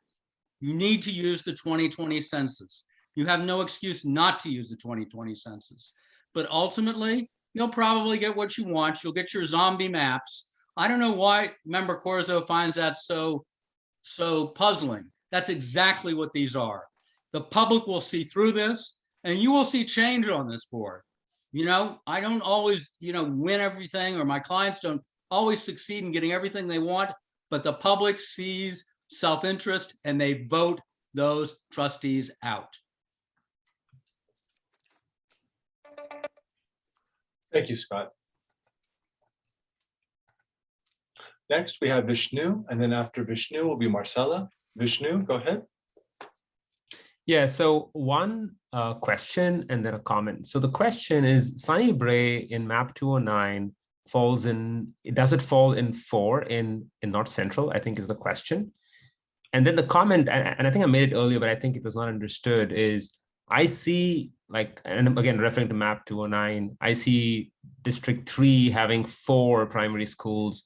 Almost all other all other districts have at least 3 schools, but not Central. If it's just College Park, then it's just 1, and Sunny Bray is 2. So what is the student population I'm expecting is the same because equal populations.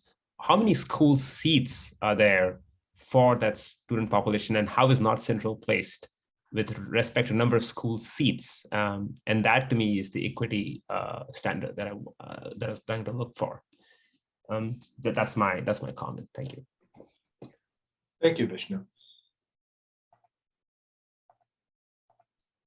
Next, we'll have Marcella. Then after Marcella will be Julie. Marcella, go ahead. Hi, thank you. With regard to the structure of the maps, I know Vishnu brought this up earlier as well as a little bit right now. Our district has a large number of magnet schools, which means that our voters aren't necessarily living in the area where board members will be running. So just 12 of our 21 schools are purely neighborhood schools, meaning that a large number of families aren't living in a region represented by their trustee. So I just wonder what opportunity nominees who don't have representation in their area will have to kind of to have a voice. So I feel like trustee by area, using those geographic lines makes a lot of sense when you have districts filled with neighborhood schools. But I am concerned in our district, and I haven't seen a lot of discussion on what it's going to mean in a district like ours with its amazing magnet programs that draw students from all over San Mateo and Foster City. When we talk about 5 versus 7 member boards, and the discussion in previous meetings has been about unified school districts, I don't know, and I would question, have any of them been 2 city boards? So San Mateo on its own would provide a strong 5-member board. When we have San Mateo and Foster City, then it changes the dynamics. I also wanted to lend my voice to the theory that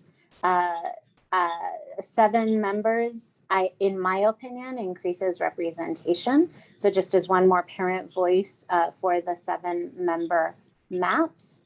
And with all of that said, Trustee Proctor mentioned in the August 16th meeting that if we vote on a 5-member map, the chances are pretty good that that's what's going to stick.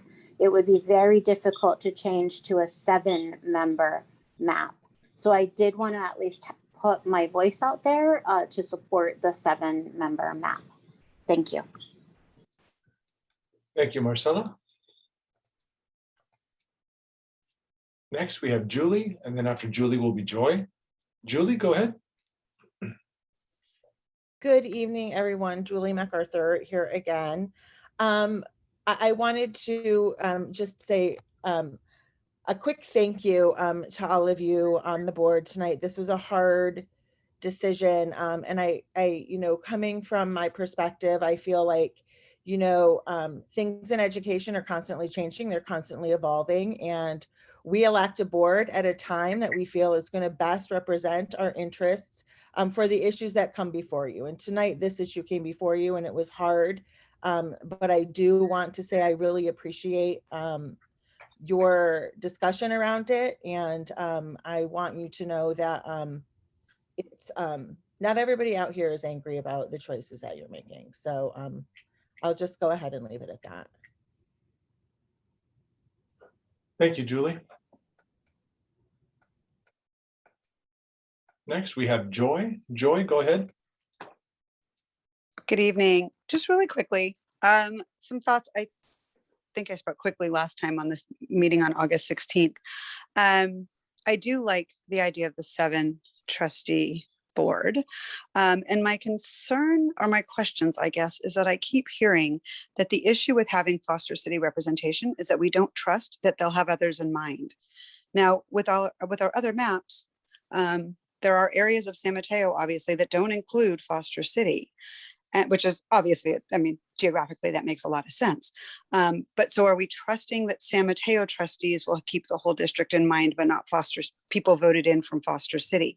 I keep hearing that over and over again.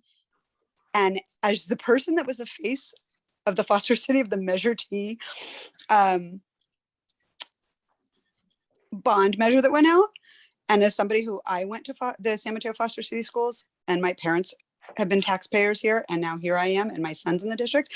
I feel very disrespected that we keep saying that we don't trust that having that kind of representation from Foster City that they will consider broad thoughts to the whole district. I don't know that the Highlands area, having much of their own district, is thinking about Foster City, or for that matter, North Central. So I think we need to be really careful that when we're doing a trustee area, we are talking about representation. Just like we do with our House of Representatives. They're talking about representation and taking into consideration what their members are, might need or want or be asking about. It doesn't mean that the whole district, that they won't be considering the needs of all of our students. I think that's hugely important.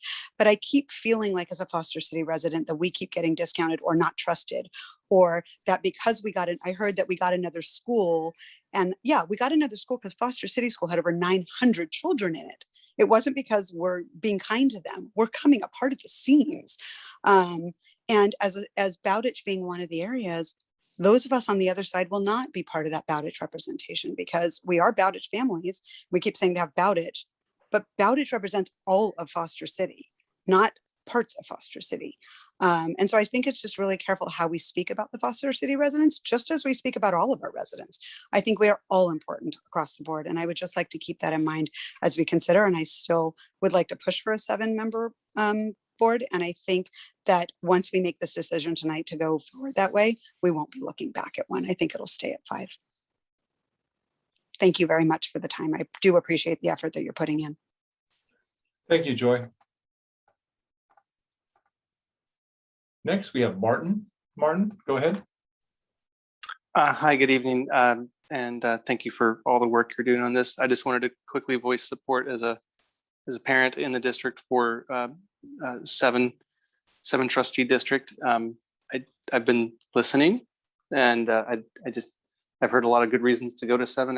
I have to say none of the reasons to stay at 5 really made sense to me, just because not a lot of people ran when there was 5 districts and you had to appeal to the entire district.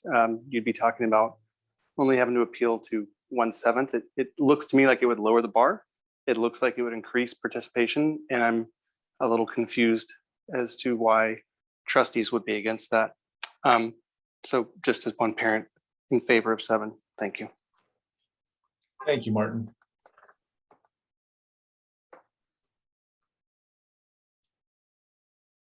Okay, President Chen, we have no other hands for public comment. Okay, thank you to everyone who provided their comments. I am officially closing the public comment period on item 7.2 and moving it to the board for any additional discussion. Does anyone want to have any discussion about this at all?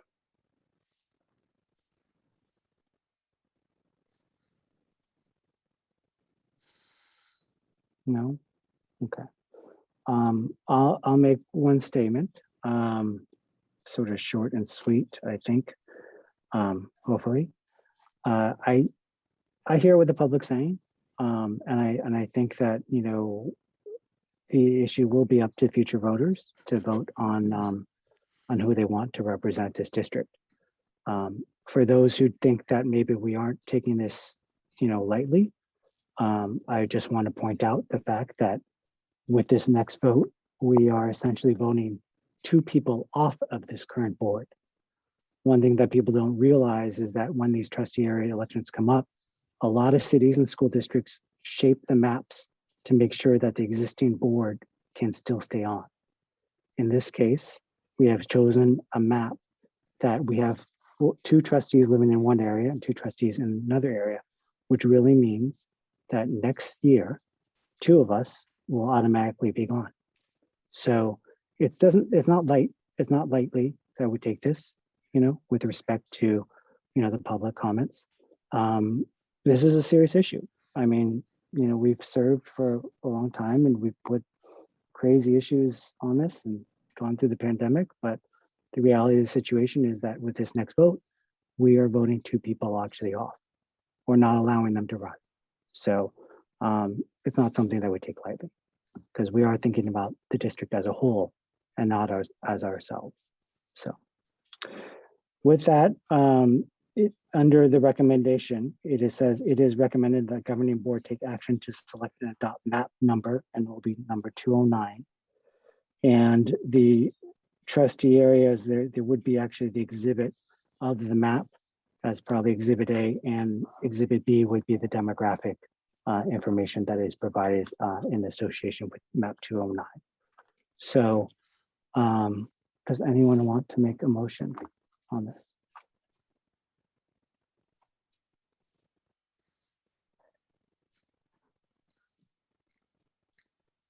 Anyone? I can make a motion to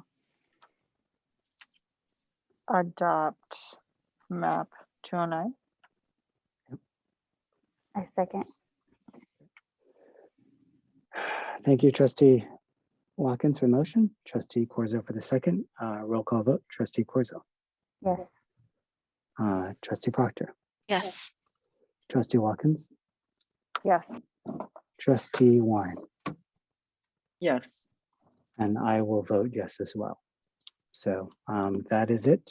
We have adopted our map. The next steps, Rosendo, if I'll just state this, is that we will take this map that we have now approved and adopted as the selected map. It will go to the county committee at their next meeting. I think it's September 13th or somewhere around there. And then they will vote to make this map and then send it over to the elections office. Is that correct, Rosendo? Partially, primarily correct. Okay. So this will go to the county committee. It will be publicly noticed. It will be agendized. Members of your community would be able to attend. Will it go to the election? All depends on whether the State Board of Education grants the election waiver requirement, which we had a public hearing on June 28th in regards to that. They're routinely granted, but again, that is also a step that is in the mix. But in general, you are correct. It will get sent over to the county committee.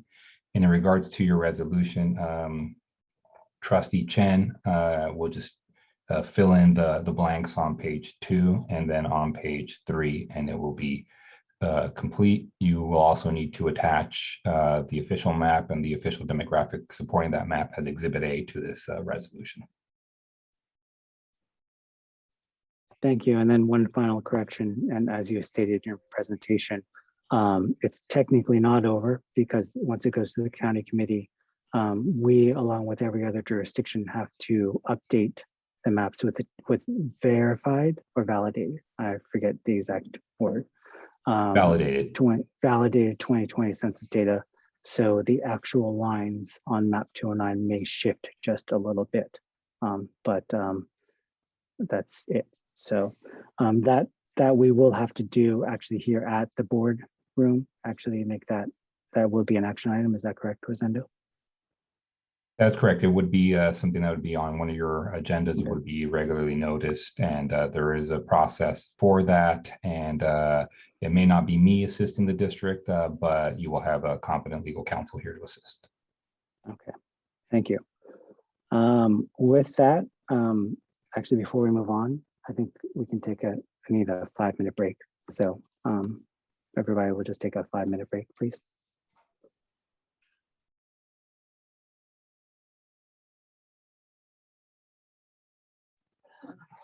Okay, is everybody back? Looks not yet. Almost. Here we go. All right, so we are reconvening our regularly scheduled board meeting coming out of that brief 5-minute recess and moving on to item 7.3. Superintendent Ochoa. Thank you very much. I'm mute again. Thank you very much, President Chin. I appreciate this opportunity to address the board on item related to the pool testing proposal before the board. It's an approval of a participation agreement with the California Department of Public Health. I'm going to share my screen so that the public and the board will have an opportunity to. Oh, I'm sorry. 7.3. Sorry about that. Well, you and I just want to jump ahead, but we just can't do that. We've got to stick to the agenda, which is 7.3. So you want to restate that, President Chin? Let's go. Sure. The next item is 7.3, which is the approval of the revised board policy and administrative regulation instruction independent study BP 6158 AR 6158, and it is up for vote. Thank you. And many thanks to our other board members who commented so that I could hear in the background here. Thank you for doing that. As we discussed at our last school board meeting on August 12th, the state of California has greatly updated the 21-22 language pertaining to how independent study is operated throughout the state. So school districts up and down the state of California are adopting a version of the presentation that was made to the board 2 weeks ago and that is brought back to the board tonight, that ultimately includes a requirement for live instruction, interaction, and or synchronous instruction based on grade level tiered re-engagement strategies for students. This is a big change over the prior board policy that was common throughout the state of California, because the definition of independent study has changed for this year as a result of the state framework that is greatly focusing on having students back in person in in-person instruction, and therefore the recommended board policy pertaining to independent study has changed, as is demonstrated to the board. Again, this is the board's second time viewing and reviewing this item. So I want to give the board an opportunity to ask any questions. We do have Dr. Chambliss with us tonight as well. He's seated over to the right, so he and I can answer any questions that the board have about either the administrative reg or the board policy.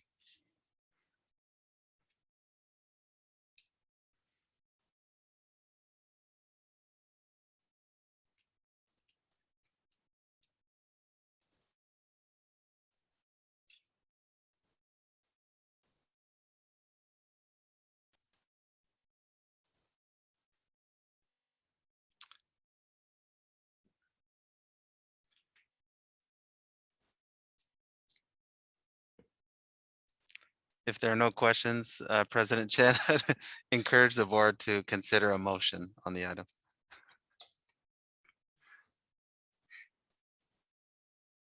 I apologize for that. Any clarifying questions from the board? Gotcha. No. Okay, thank you. Peter, would you mind opening up public comment, please? Absolutely. If there's anybody that would like to make comment on the approval of revised board policy and administrative regulations, please use the raise your hand functionality within Zoom now.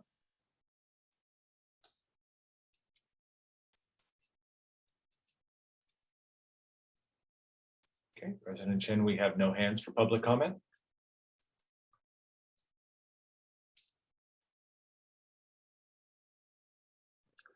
Thank you. I'm going to officially close public comment on this item and bring it back to the board for discussion or a motion for a vote. This is up for a vote, so we will need some action on this item.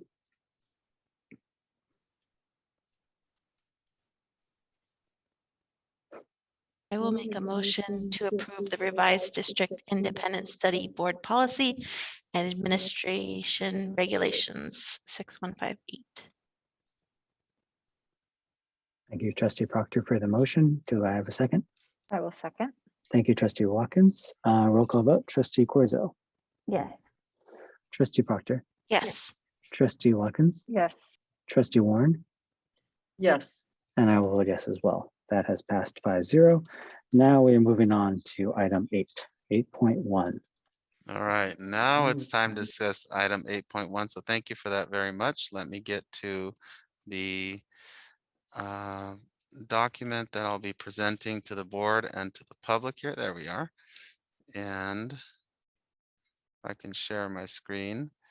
This is a presentation regarding a proposed pool testing plan. The document contract approval for the California Department of Public Health goes into great detail about the agreement itself. This document is more of an explanation of how the program will operate, answering many of the questions that we've received over the last week and a half since we begun to publicly discuss the likelihood that the board would consider this presentation. So this is for the board and the community to be able to see just a little bit more of a clear explanation of how the policy will work. So what is pool testing? It is a quick and efficient way to screen for COVID-19. It allows for one group of students and staff to be tested together using what they call pooled test, and we'll go into more detail about how that works. The testing takes place in classrooms and the process takes 10 to 15 minutes to complete. Test samples from that class are pooled together in a single test, and you'll see some photographs of what that actually looks like. The test is a nasal swab, and that's important for the board and the public to understand.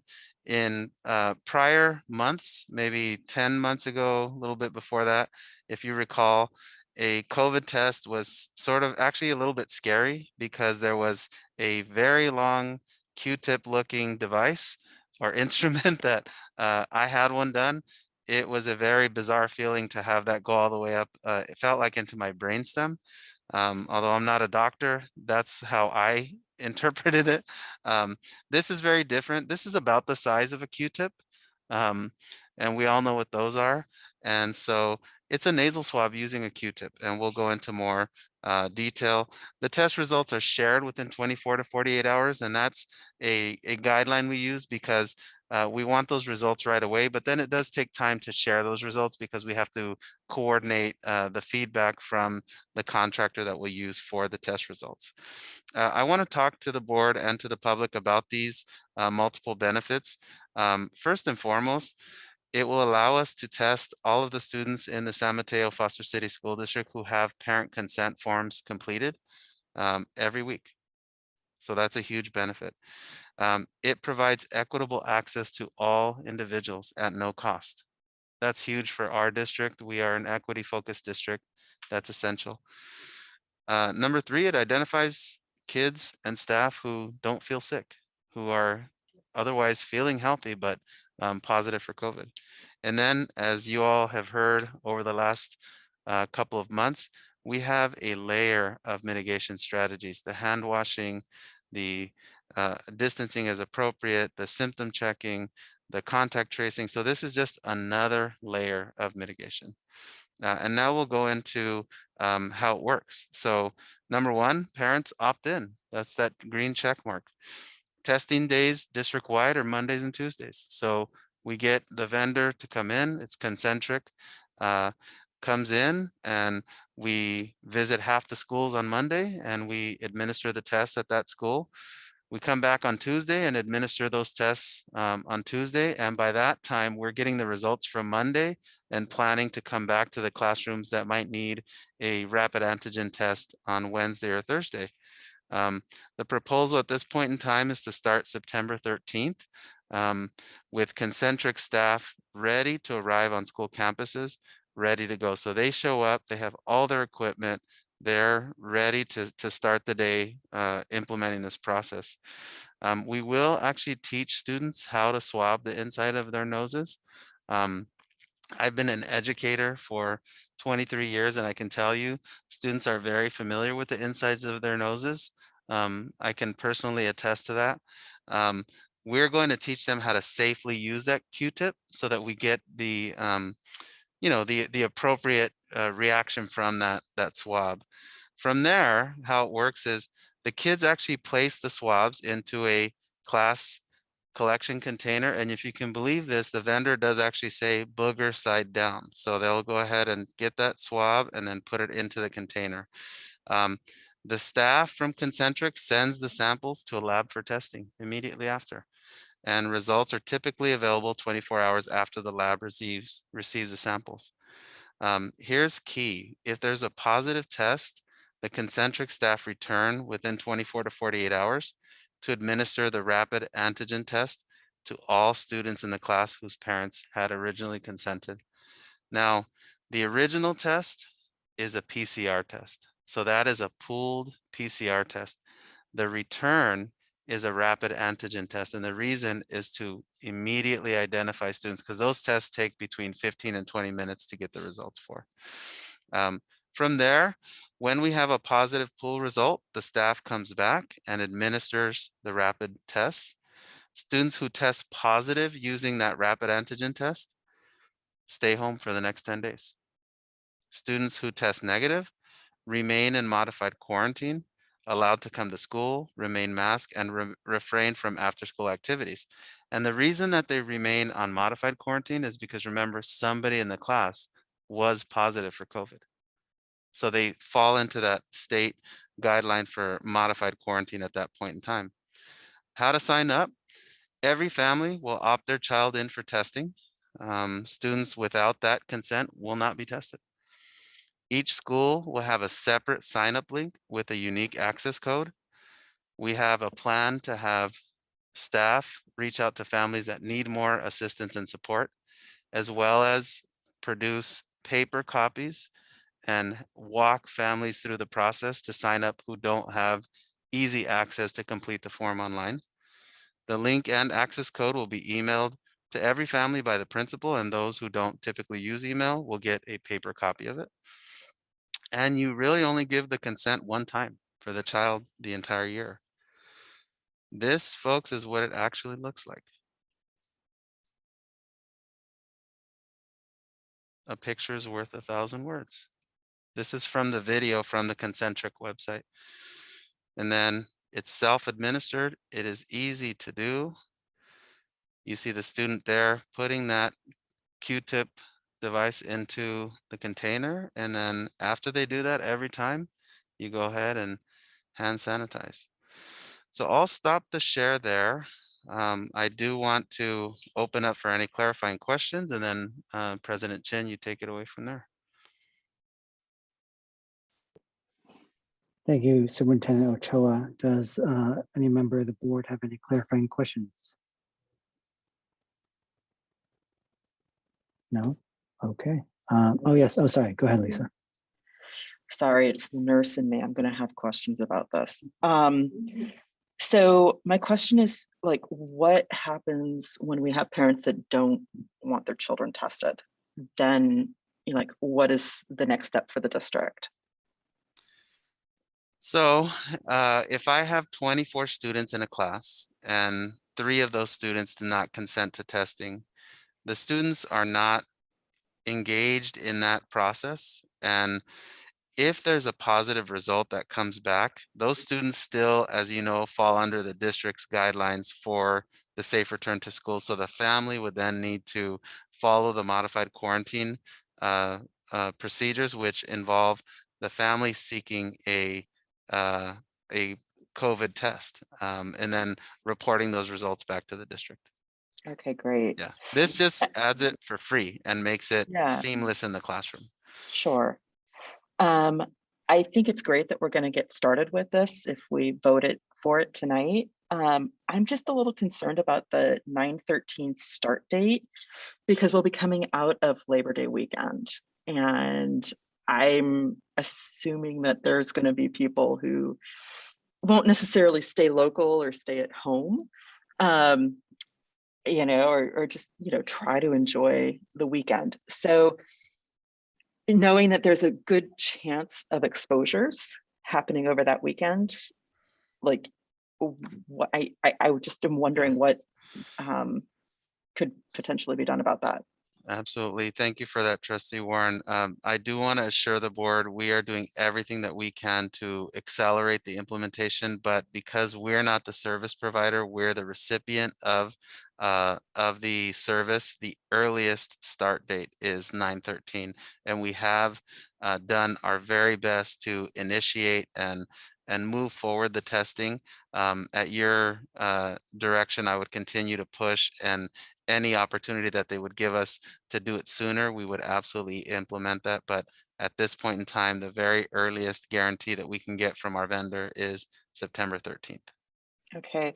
And then finally, I know PCR can have false positives and false negatives. What is this company's success rate with actually providing the positives or like true results? This is so that because this is the state of California's first foray on a grand scale. If you saw the contract is for 21-22, this is a district that, or this is a company that actually implemented this program in Baltimore, Maryland. And that is a district that is just absolutely humongous. But their test results regarding false positives and false negatives align to the printed research that, as you know, is in the low single-digit percentages. But we had that conversation, and it's not applicable because of basically the difference between a district that has, I think, in the multiple tens of thousands of students versus the San Mateo Foster City School District, which is much, much smaller. Wonderful. Thank you. That's all the questions I have.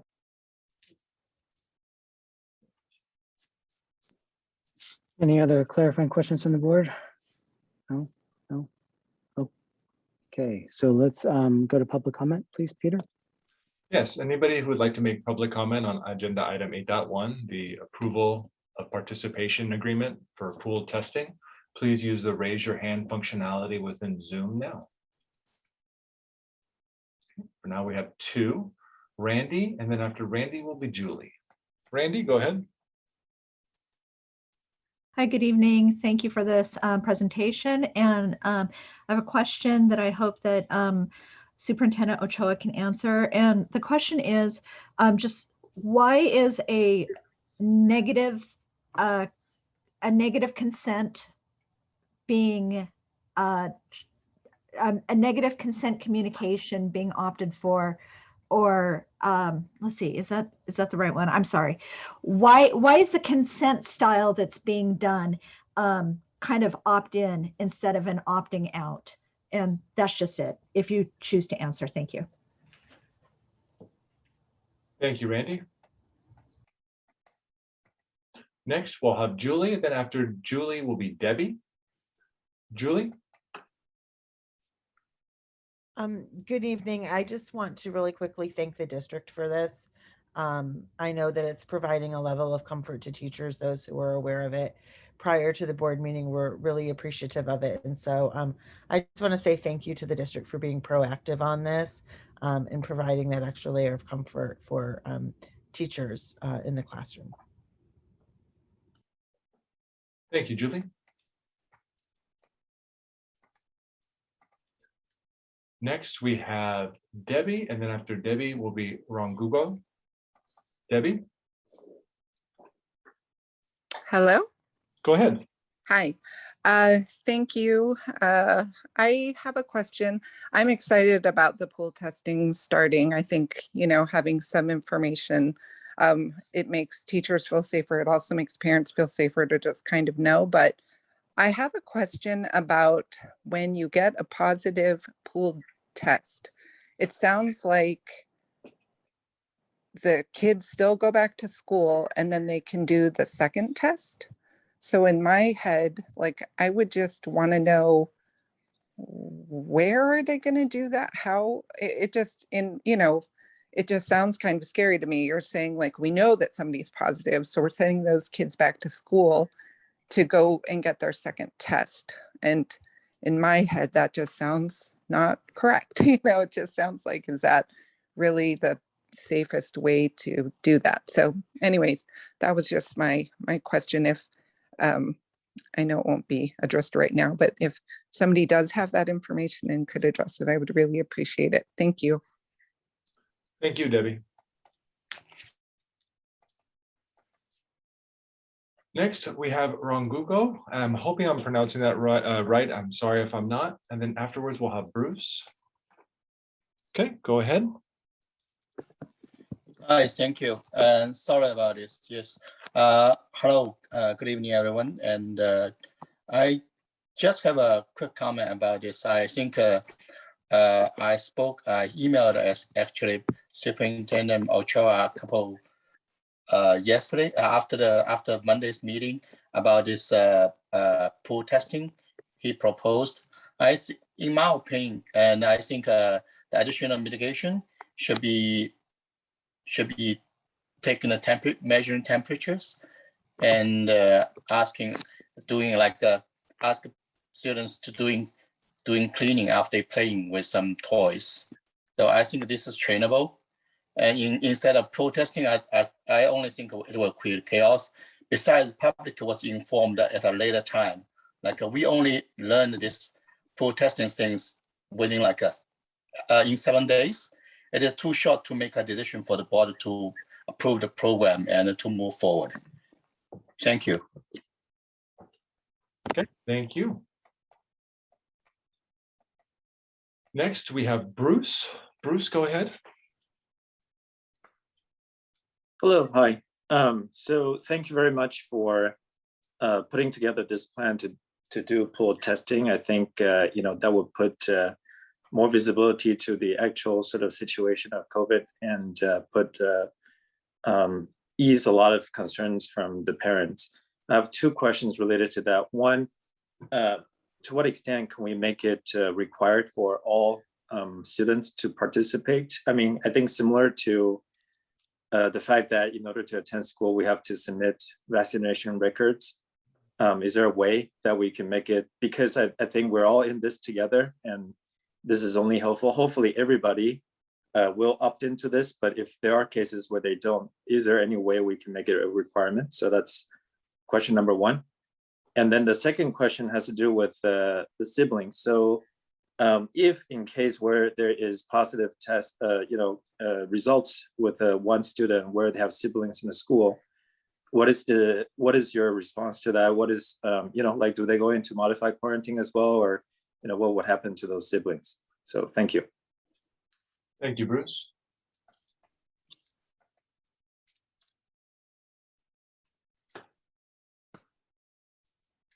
Okay, President Chen, we have no other hands for public comment. Right. Thank you. I'm going to officially close public comment on this item. Thank you for everyone who provided their comments and questions. Superintendent Ochoa, there was a number of questions. Yes. I think the public would love to have you answer. Thank you for that, and I do appreciate that. I tried my best to take notes here on my device. So I'll start with the first question, which was about the manner of families electing to participate in this program. This is a program that we believe is going to be contribute greatly to the health and safety of students in the district. And at the same time, we're aware that there are many families who would choose to seek testing of their own accord at their physical or at their physician's office, and or may object very strongly to the idea of having their child tested in schools. And so for that reason, because of the ease of opting in, as well as the access to opt in, as well as the strategies that we'll use to ensure that families all have an equal opportunity to opt into this program. And also because in our educational system, so many of our strategies require opting in. So there are precedents in other facets of how we operate our district. Another example would be media release consent for children to be photographed or be involved in any kind of media campaign. It requires an active consent, among many, many other examples. So that's sort of the primary rationale for it. I do have notes here regarding a question on siblings. Under the current guidance, the siblings would need to be tested as well. If they were at a different grade level and not in the class, then they would fall into the same quarantine at home process for their sibling being a COVID positive. And then I have notes here regarding the safest way. I just can't recall exactly. I'll turn to the board if anybody can recall. My notes were the safest way question mark. Oh, I recall now. So I think what we've heard from many parents actually throughout this process, as the board knows, we held a YouTube live stream last night. We have over 1,600 views on that event, and we discussed it earlier tonight. We heard multiple times that there is a concern about having a COVID test take place on a Monday, and then those students coming back on Tuesday if the pooled test result comes back as positive, and essentially saying, why would you allow students to come back to school if 1 out of 24 in the class is COVID positive and you don't know which one is? And the fundamental reason is that in the state of California, the school reopening framework for 21-22 has greatly changed regarding student access to in-person instruction. And Superintendent McGee and I discussed this last night at the YouTube live stream. There is a strong, affirmative, concerted effort to keep children in schools under a layered mitigation strategy process where when children come to school, parents are checking to see if they're healthy when they leave. They're hand sanitizing and hand washing on our campuses. They're wearing masks indoors at all times. A super high percentage of our kids are also wearing their masks even when they're outdoors walking to and from buildings. In addition to the contact tracing that takes place. So in order to comply with the state's guidance regarding the implementation of modified quarantine, this is yet another layered strategy that we're using. And there are many districts that are using alternative strategies such as random testing that will affect a much smaller percentage of students in their district. And I think our expectation is that we'll have somewhere in the range of 9,000 to 9,500 students opting into this pool testing program, which will be an absolutely wonderful strategy to be able to identify spread of COVID in the schools. We anticipate posting our new weekly dashboard data on Monday at 8:30 to 9 in the morning. But I do want to let the public know and let the board know between Monday at 9:30 a.m. this week and this evening, which is Thursday at, is it midnight yet, folks? It's definitely near, at some point near that. We have 6 additional student cases and 3 additional staff cases. So we still have another day and a half moving forward, but last week's numbers were 14. So we're tracking that, we're monitoring it, and we believe that this particular strategy is going to be a huge part in adding another layer of mitigation to address any COVID spread. Thank you, Superintendent Ochoa. Board discussion, deliberation. This is up for a vote and an action item. So if anybody wants to comment on this at all. I have a follow-up question. I was just wondering, so I know for, we talked about students and families kind of opting in. Just curious if you can share what is the plan for teachers, staff?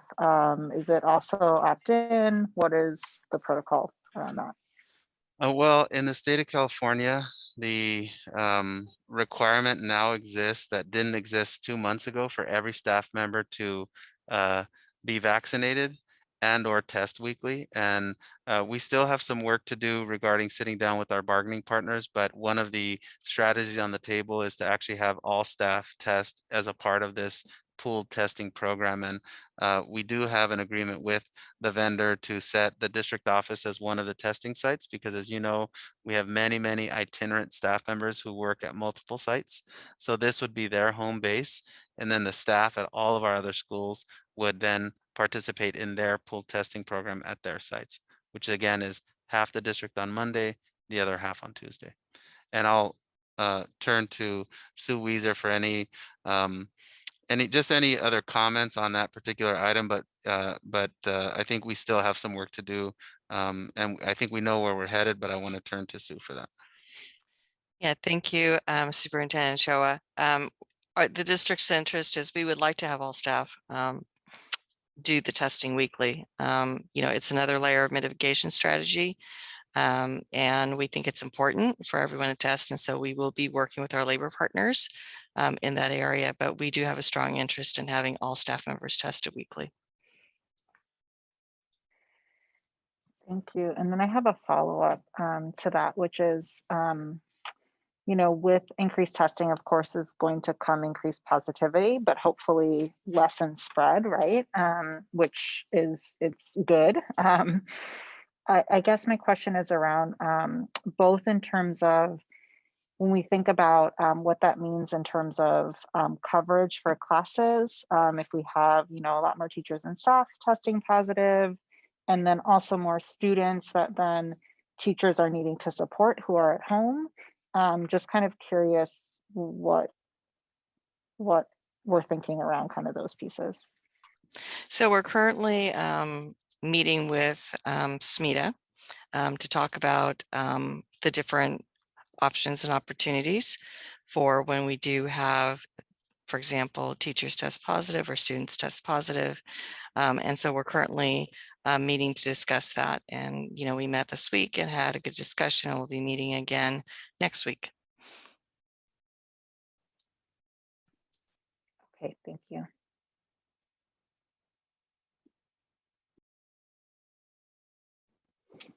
Any other board discussion, questions, comments, or does anyone want to make a motion?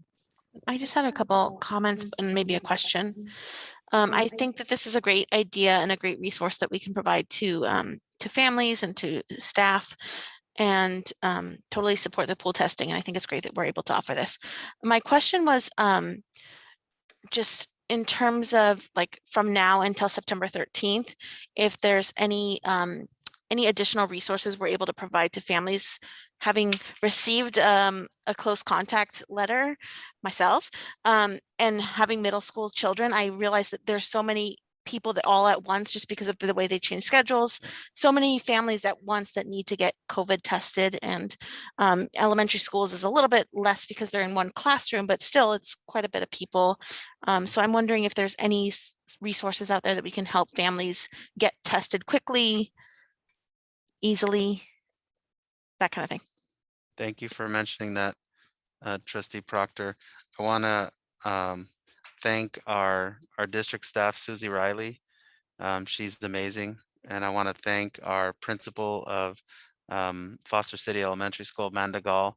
She deserves an award, a medal. She deserves a cupcake.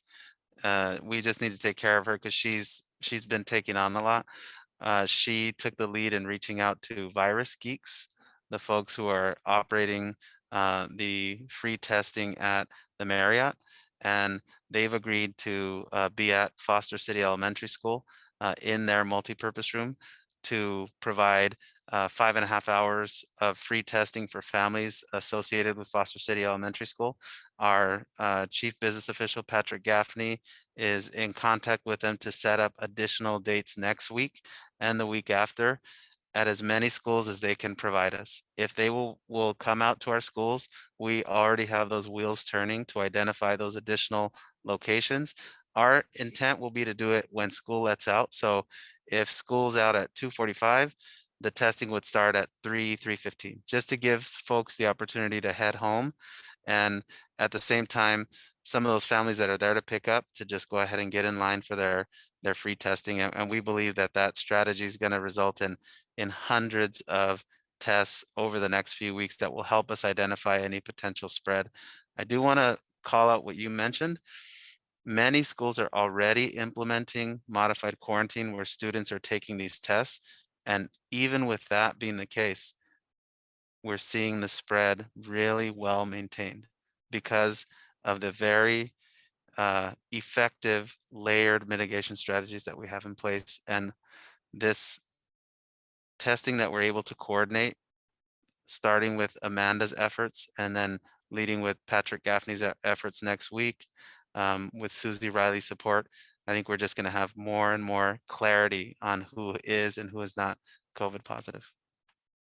I think that's wonderful news. And I really like that it's not going to just be at Foster City Elementary and that you're going to be able to hopefully do that at other schools, just because I'm thinking about how quickly people had to respond once they get this letter. If they want their kids to go back to school, they need to test and then get a negative result. And so I think that would be great if there's opportunities for other schools to host this as well. So thank you. Actually, just to follow up to that really quickly, I wonder, you know, so there's the over-the-counter tests that are actually pretty expensive. And so I don't know if there's anything that, in terms of, if there's anything in terms of providing access for, you know, to those for families that might not have access as a way for folks just to test quickly too. So just made me think of that as Trustee Proctor was sharing. It is one of the things that we are discussing with Concentric, the company that that is going to be providing the testing service. We are looking at some rapid antigen possibilities.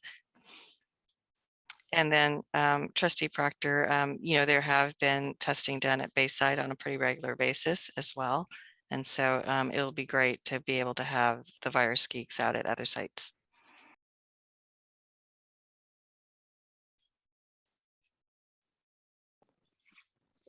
Fantastic updates here. I know it's very timely as we're all dealing with this Delta surge and the cases that we have in our schools. Does anyone else have any other comments?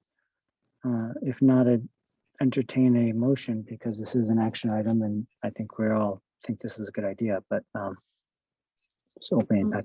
Go ahead. I do have just one comment / question. I also attended the town hall meeting last night, and the question that I kept seeing over and over, the comment seeing over and over in the chat, was in relation to the speed at which the notification letters were coming out. And some of the parents didn't feel that it was timely. And then they were scrambling trying to get tests for their kids and organize modified quarantine and whatnot. I was wondering if you could just speak to that a little bit more, and maybe you did and I just missed that part last night. We're learning every day, Trustee Warren. Every case of COVID is completely unique. We have cases where the family will call us at 9 in the morning and say, hey, just an FYI, my child was not feeling well this morning. And as a result, my child is, you know, took a rapid antigen test and is positive for COVID. And at which point in time we say, okay, your child's in 3rd grade. That's 25 kids.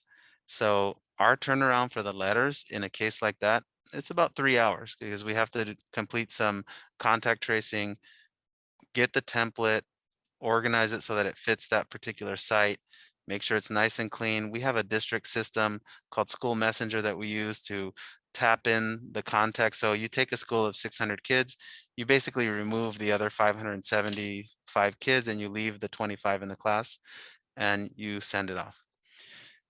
At the same time, we received a notification at midnight, the night before last, at a middle school where the student is in 6 classes.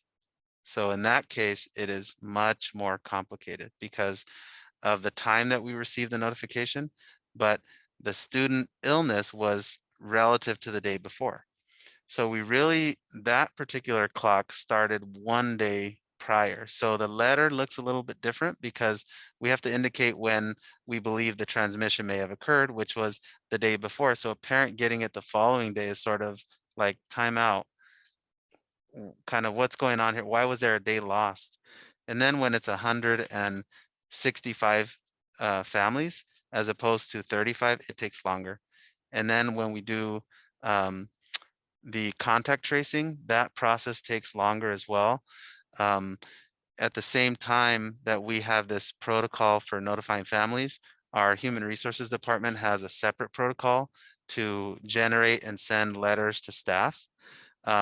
So that tends to take somewhere closer to about 5.5 to 6 hours. When that's the case, our school messenger system has a sort of a function where you can schedule a letter. So you could say, it's 2:25, I could send it right now. And as educators, we almost always schedule emails to go out at times that we feel like are sort of sensible times to go out. So like 5, 5:30, 6, 6:30. So in a handful of cases this year, with the 20 or so cases we've had district-wide, those were scheduled for a couple of hours later, and we've changed that practice because we heard that feedback from the YouTube live stream. And that's what I think is so important for families listening and for community members engaged, is that those engagement events lead to us interrogating our own practice and getting better. So I really view it as a good thing that I think we've taken as a step to improve our practice. And the more likely daily result will be when the letter is ready, we hit send and those families get the letter.